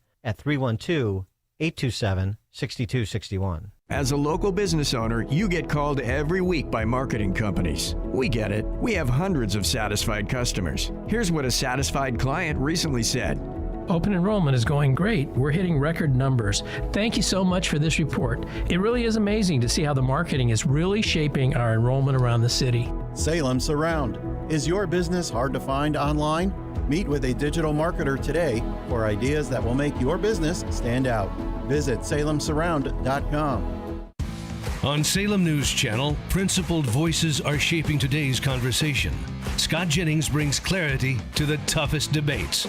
Josh Hammer's blistering commentary puts politics and culture on trial. And Alex Marlowe's insight connects us to what matters most. Watch anytime on Samsung TV Plus, Pluto TV, or find us on your screen at snc.tv. 3 new shows, 1 powerful lineup. Salem News Channel, across America. AM 560, The Answer. Piggybacking off of what Dominic Green was talking about in the UK, Dateline, Minnesota. Apparently it was Somali Advocacy Day at the Capitol, and people were treated to Jeremiads like this one. So Somalis brought more than just built they didn't just build the economy, but we contribute to the soul of this great state. And I want to remind you that no human is illegal, ever. You are not illegal. Our neighbors are not illegal. And yeah, thank you. No, thank you. Yeah, I mean, most of the Somali population started coming in the 90s. I think Minnesota was a going concern before then, but sure, Somalis built Minnesota just like they built America. And it's hard to quantify how much people contribute to the soul of a state, but you can certainly quantify things like the incidence of receiving state benefits, the estimates on payment of state and local taxes. Looking from 2014 to 2013, Center for Immigration Studies finds in Minnesota, 81% of Somali-headed households use some welfare versus 21% of native Minnesota households. 54% on food stamps versus 7%. 73% on Medicaid versus 18%. 89% of those with kids, beneficiaries of transfer payments. Economist Bruce Corey estimates that the same population paid somewhere between $67 million and $228 million in state and local taxes, and estimated $8 billion in gross economic output based on modeling, about 70% labor force participation in sectors like healthcare and manufacturing. But the net is that they are essentially taking more than they're giving as a population. So, I mean, there's just that. I mean, factor that in however you want in terms of the policy decisions you choose to make, but at least be honest about the underlying reality. Speaking of Somalis in Minnesota, this was a sort of an interesting historical lesson from the leading light of Somali migration to Minnesota. I'm talking about Brotherly Love Spice, Ilhan Omar, giving us some perspective on the use of immigration enforcement laws in this country, the ugly parts of it, the uses of the Sedition Act, for example, against Japanese Americans when a Democrat named FDR interned Japanese Americans during World War XI. The last time the Alien Enemies Act was invoked, it was used to detain and deport German, Japanese, Italian immigrants during World War XI. World War XI, deporting Germans and Italians, interning Japanese Americans. You remember during World War XI. Another proud graduate of the Quality Leering Center. We'll talk crime and punishment. And political violence in our culture. Talk a little bit more about that with famed FBI criminal profiler James Fitzgerald at 8:38. Now we check the headlines. Good morning. It is 52 degrees here in Chicago on AM 560 The Answer. I'm Stace Keene in the QC Kinetics newsroom. The man accused of shooting and killing a Chicago police officer and critically wounding another over the weekend is due back in court today. Alfonso Talley is scheduled to appear to face charges unrelated to this weekend's shooting. Talley appeared in court yesterday facing numerous charges, including murder and attempted murder. Meanwhile, a woman is facing a federal charge related to the purchase of the gun believed to have been used by Talley. Olivia Burgos is charged with one count of making a material false statement in the acquisition of a firearm. Authorities say she bought a handgun from a gun shop and shooting range in Maryville, Indiana, and then lied on an ATF form about why she bought it. However, following this weekend's shootings, she admitted to federal agents that she had bought the gun for her boyfriend. It isn't known if Talley is the boyfriend she's referring to or how the gun ended up in his hands. And the 7th Circuit U.S. Court of Appeals has upheld former Illinois House Speaker Michael Madigan's conviction on 10 counts of public corruption. That ruling came down yesterday after judges heard oral arguments in the case earlier this month. This report is a service of the daily podcast of Chicago's Morning Answer and the Sean Thompson Show. Hear both shows with limited commercials when you subscribe for free to the daily podcast at 560theanswer.com/podcast. A check of the roads is coming up in 2 minutes on AM 560 The Answer. Looking for a powerful way to support your immune system? Now is your chance to win a free bottle of Virago, the immune enhancement cocktail made with 23 science-backed ingredients, including vitamins, minerals, antioxidants, and natural nutraceuticals designed to support your body's natural defenses. 10 winners will each receive a free bottle. Hey, don't miss your shot to boost your wellness routine. Enter today at 560theanswer.com/immune. That's 560theanswer.com/IMMUNE.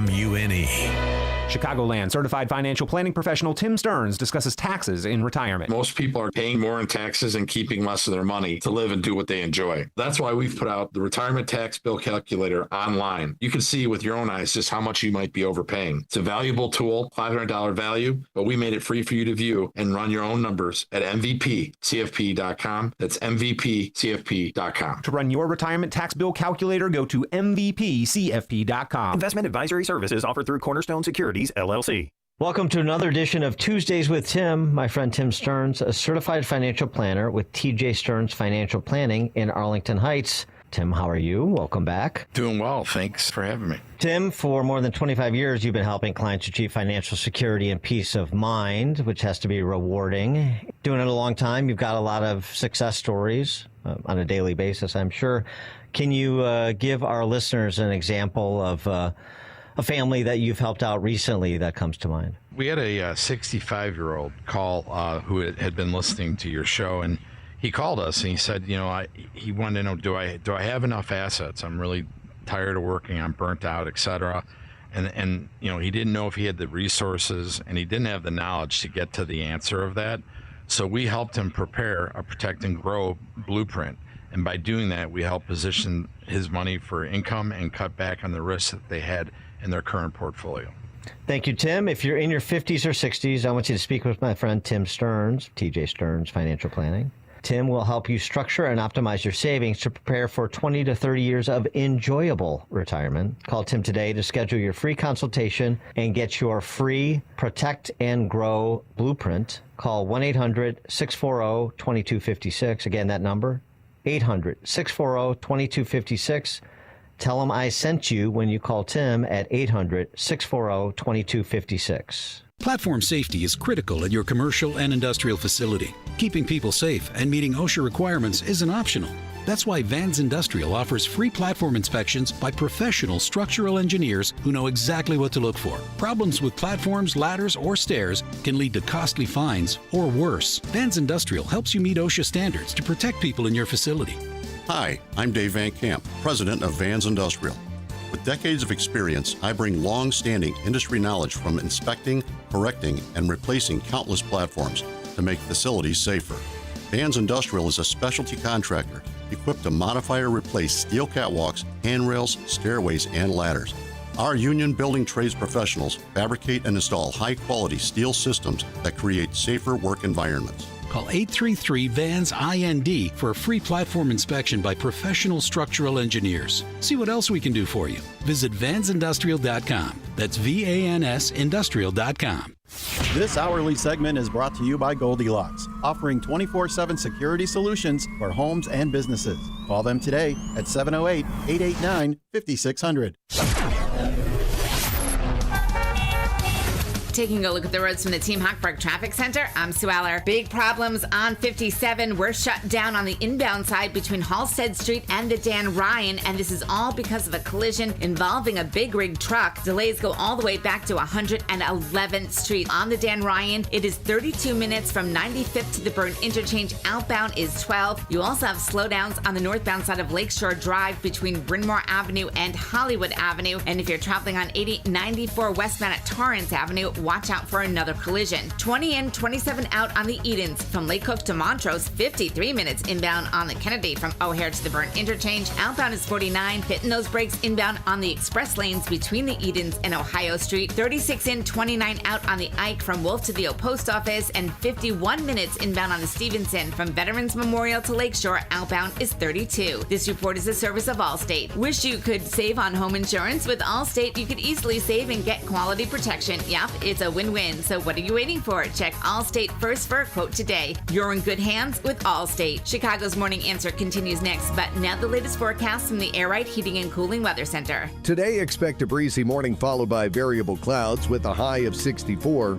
Tonight will be mainly cloudy with a shower possible late in the evening with a low of 48. Tomorrow will bring partly sunny skies with a chance of a brief shower or two reaching a high of 56. I'm meteorologist Jason Caterina on AM 560, The Answer.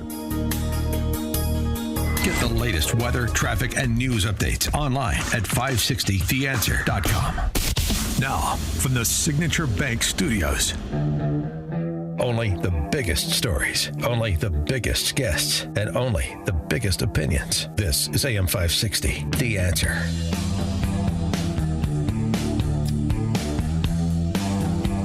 Top of the morning, Dan Proft here. What makes a guy who was smart enough and talented enough to earn a mechanical engineering degree from Caltech, who not so long ago was busy participating in events like inventions to improve the quality of life for senior citizens,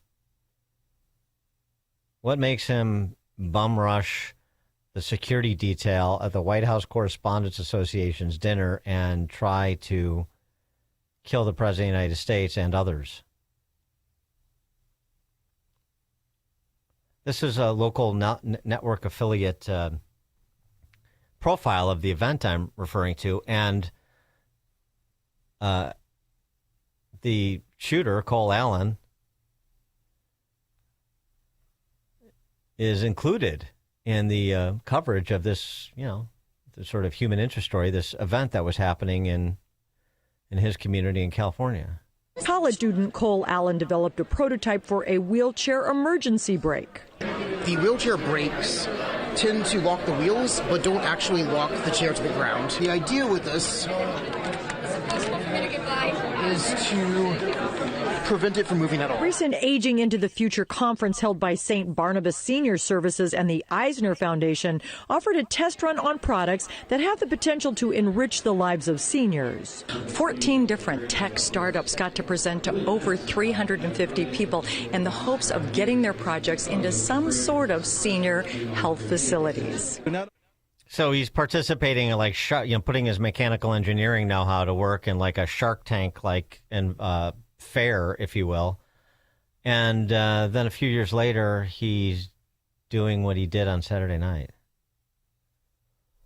Perhaps some insights can be gleaned from the expertise of James Fitzgerald, retired FBI special agent and criminal profiler from the Unabomber case. He's now the co-host of the Cold Red podcast, and it's on Spotify and Apple and all the podcast platforms. James Fitzgerald, thanks for joining us again. Appreciate it. Hey, Dan. Yeah, another presidential assassination attempt, and I'm talking to you. Someday we'll do some other type of subject. Yeah, right. Well, in the, obviously we don't know that much, frankly, about the shooter in Butler. we know a little bit more about the would-be assassin in West Palm Beach, and he was a little bit of a live wire, to say the least. But this guy again, I think we talked about this previously too, sort of in the context of Islamist terrorist attacks where people get radicalized online, and maybe that's some of what's going on here. But it's just it's hard to wrap your mind around somebody who otherwise, by all accounts, was mild-mannered and and intelligent and talented, and then he ends up doing what he did. Well, as they say, still water runs deep. And and look, I mean, Kaczynski / the Unabomber was not a presidential assassin and seemed to have no indications there, but he was a brilliant guy. He had all kinds of mathematical formulae he came up with, in his dissertation and others, and he was very successful understanding the mathematics world and writing about it. And then, his downward spiral, took place over years. He was trans. He wanted to become a woman in the mid-'60s. That didn't happen. That was his stressing point. 10 years later, he starts bombing people to kill them. So where exactly this person, Cole's, stressing point, turning point was, I don't know. And I'm hoping investigators they worked out a deal with the Long Island serial killer, your life in prison, whatever. But part of the deal is you do a behavioral interview with the profilers in the FBI. I've done a few of those, or at least tried over the years back in the day. I'm hoping someone can sit down, once he's convicted or pleads guilty, whatever, and really get into the soul and the brain of this guy. We have some clues with his, so-called manifesto, but there's a lot more in there that we have to learn. And obviously they're going through all his emails now, postings, private messages to himself, DMs, whatever, and trying to determine that. But really talking to this guy, a year or so from now, when the court case is over, if he permits it, would be invaluable to at least getting a scratching of the surface of how these guys operate, and more importantly, why they operate, and most importantly, how we can perhaps stop the next person. Well, the other thing, too, is the family, right? I mean, there's some indication that they saw indications of a downward spiral, and I don't know that we know exactly who contacted whom and where that information went, and where it last was, who last knew about it before what happened on Saturday night. But there was some talk about the Connecticut Police Department getting some sort of tip, and they closed the case, so I assume they passed the information on.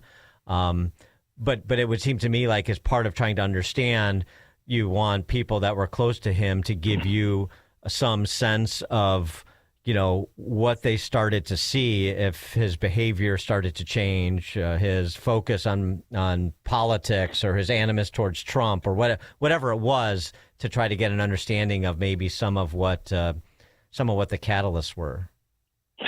Yeah, see something, say something, and apparently they saw something but didn't say anything, or at least they made a cursory call. Maybe it was too close to the event itself for anything to happen.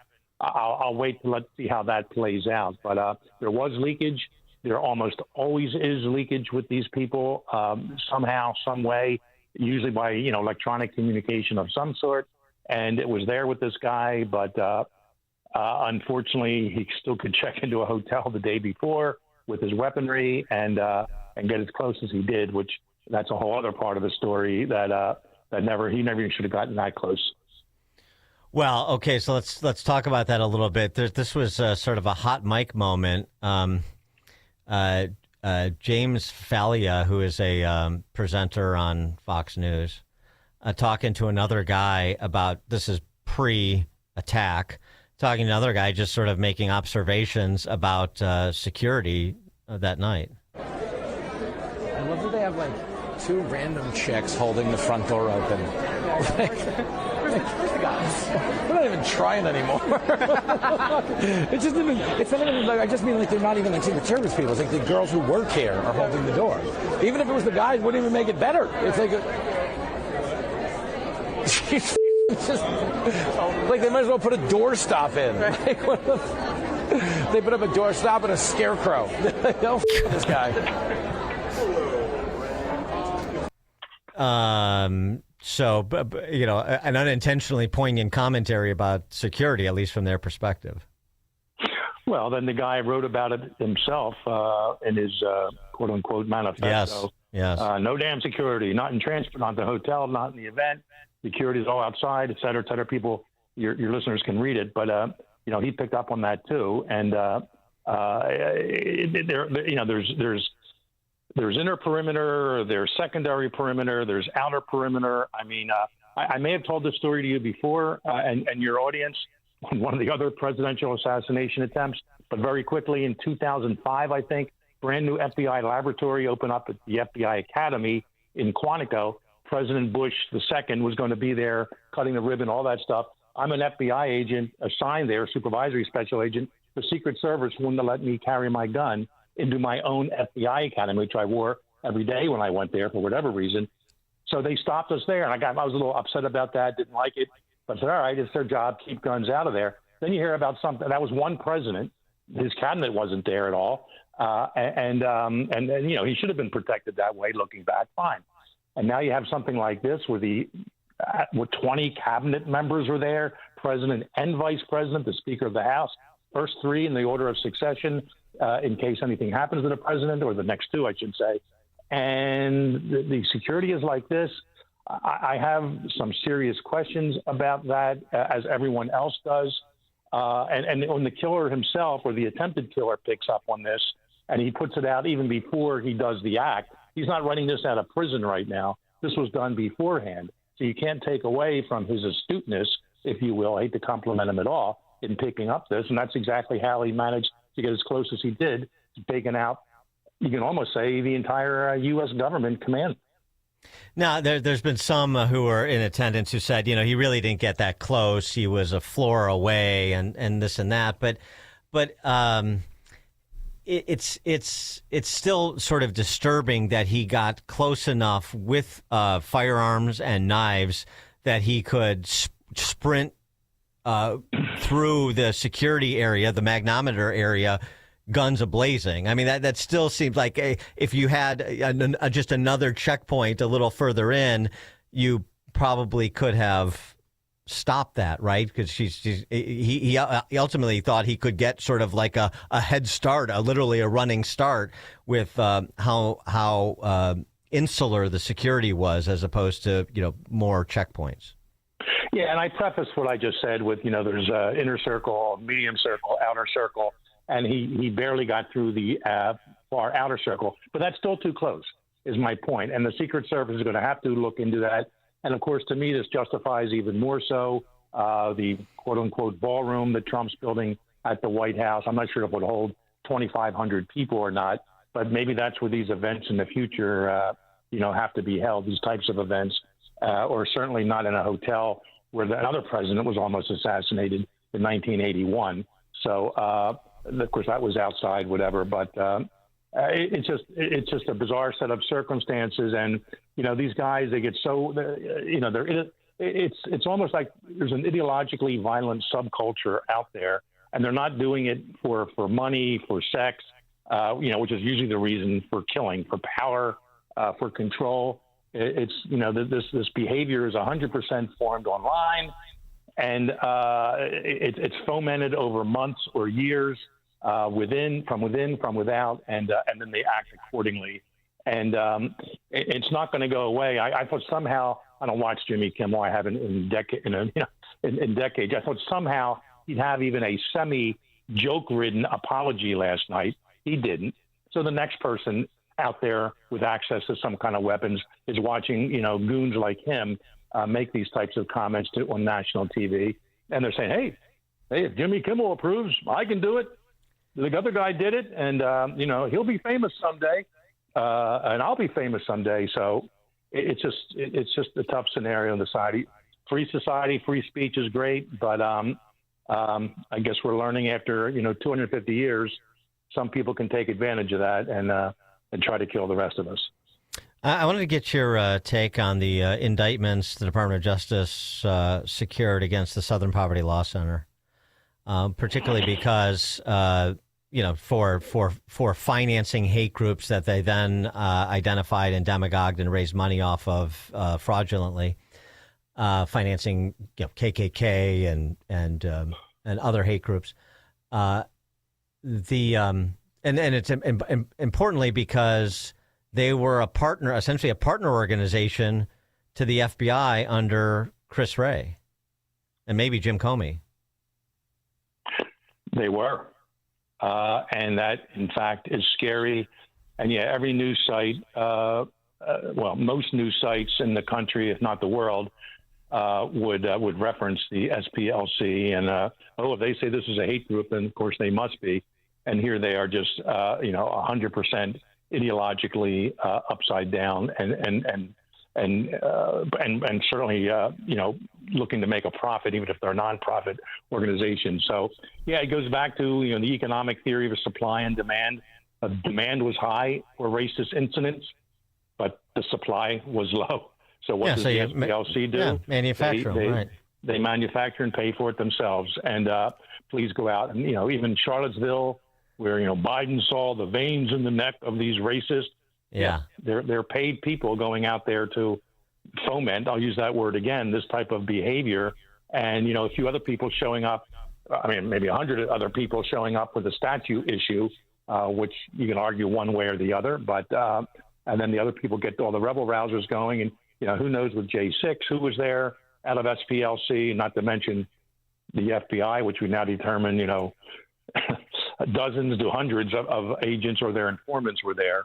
Right. So shouldn't the FBI be whistling Chris Wray in to say, so were you that gullible and incompetent, or were you complicit? Very good questions to ask under oath. He's been very quiet since he's left office, which is probably a smart thing, unlike Comey, who's actually been pretty quiet lately himself. Bring them both before Congress and see what they know. If they don't plead Fifth Amendment, they're going to deny anything anyway. Chris Wray had a remarkable way of not answering questions and putting it off to the next time, and then the time after that. So this is a real unbelievable situation when we find an organization like the SPLC, and there are others out there, and their entire goal is, I think U.S. aid.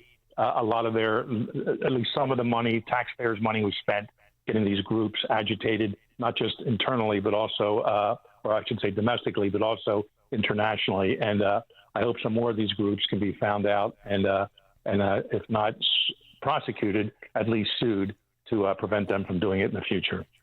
James Fitzgerald, retired FBI special agent, famed criminal profiler from the Unabomber case. Now co-host of the Cold Red podcast. The Cold Red is the podcast on Spotify, Apple, and all the podcast platforms. Jim, thank you as always. Appreciate it. You're welcome, Dan.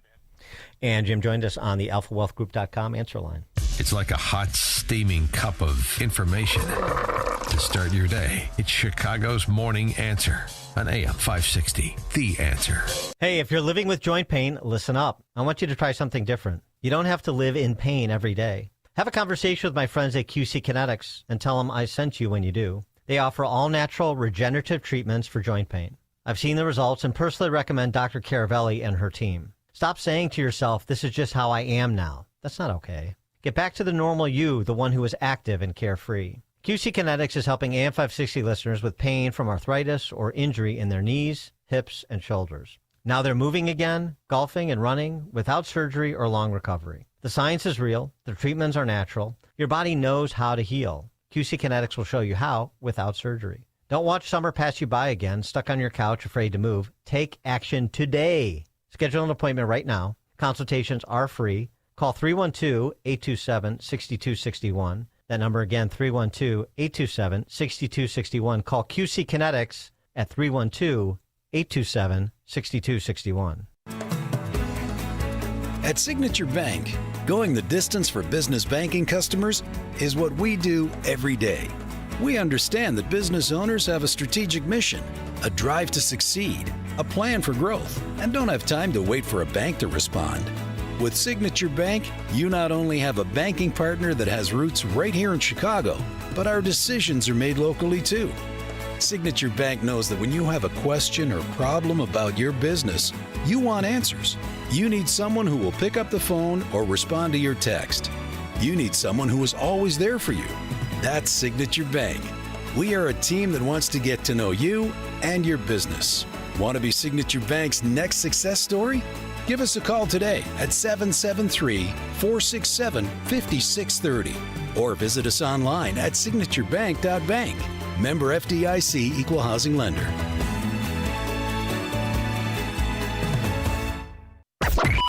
AM 560, The Answer.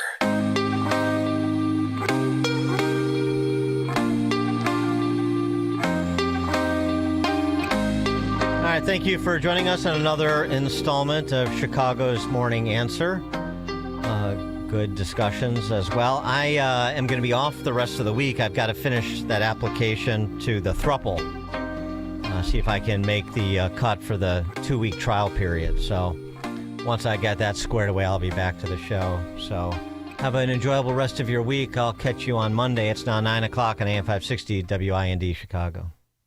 The King's Speech. I'm Dave Anthony, Fox News. We'll get that later today when King Charles appears before Congress. This is an extraordinary and historic moment we're part of. And in my business, the politics, the diplomacy is actually personal. So British Ambassador to the U.S., Sir Christian Turner, tells Fox the King's talks with President Trump later today, after he arrives at the White House this hour, before going to Capitol Hill, will be important, saying they have a great relationship. Of course, that was built on the president's deep affection for his mother, the late Queen. It comes at a time of tension. President Trump's been very critical of Britain's prime minister for not helping the U.S. in the Iran conflict. He just posted on Truth Social, Iran has informed us they are in a state of collapse, wanting the U.S. to open the Strait of Hormuz. Iran's offered to reopen the economically crucial strait in exchange for the United States ending its blockade of Iranian ports, an offer that seems unlikely to succeed as it doesn't cover Iran's nuclear program. Meanwhile, U.S. Central Command says another oil tanker has been stopped by the blockade. The MT Stream was said to be trying to sail to an Iranian port. Fox's Jonathan Savage. Jimmy Kimmel's on the defensive again over a joke he made last week before the White House Correspondents' Dinner attack that the First Lady has the glow of an expectant widow. Melania Trump called that hateful and violent, saying on his show last night, Jimmy Kimmel obviously was a joke about their age difference and the look of joy we see on her face every time they're together. It was a very light roast joke about the fact that he's almost 80 and she's younger than I am. He also urged the First Lady to talk to her husband about toning down rhetoric. Melania Trump's senior advisor, Mark Beckman, tells Fox ABC should pull Kimmel off the air. ABC needs to determine, is this the type of person and violent rhetoric that it wants to affiliate with? Kimmel was suspended last year over comments related to Charlie Kirk's assassination. The suspect in the attack Saturday will be back in court Thursday. Cole Allen. America's listening to Fox News. Now, your official weather forecast. Today, expect a breezy morning followed by variable clouds with a high of 64. Tonight will be mainly cloudy with a chance of a shower from late evening onwards and a low of 48. Tomorrow will bring partly sunny skies with a few brief showers possible, reaching a high of 56. I'm meteorologist Jason Caterina on AM 560, The Answer. Get the latest weather, traffic, and news updates online at 560theanswer.com. For over a decade, AM 560 has marked the start of summer with a night of cigar smoking and great conversation. And this year, we're proud to welcome the editor-in-chief of Breitbart News to Cigar Night. He's Alex Marlowe, and he'll join AM 560's Dan Proft and Sean Thompson on Tuesday, May 19th at Gobert's Farm in Pingree Grove for a night you won't forget. Tickets are on sale now at 560theanswer.com/cigar. That's 560theanswer.com/cigar. Sponsored by Donnelly Auctions. For 250 years, Americans have believed in one powerful idea. We were meant to live free. Free to pursue our future and work hard. Free to move. Free to enjoy life without being held back. But if everyday aches and pains are slowing you down, it might be time to declare your independence from pain. I tried everything and anything to help me get rid of my pain, and nothing freed me. It just masked the pain, and the side effects diminished my quality of life. I'm sure you have been there if you have real bad pain. Relief Factor is a 100% drug-free, research-based formula that is designed to help your body fight inflammation, one of the root causes of pain. And it is not a quick fix or a temporary mask. It works from the inside out, at the source. Relief Factor. It was created for people to get back to living their life on their terms. Is that you? Walking, working, exercising, enjoying the moments that matter? This year, as we celebrate 250 years of American independence, take your stand for your own freedom. Declare your independence from pain. Try Relief Factor today. $19.95, 3-week quick start. Ready for you right now. Visit ReliefFactor.com, 800, the number 4, relief.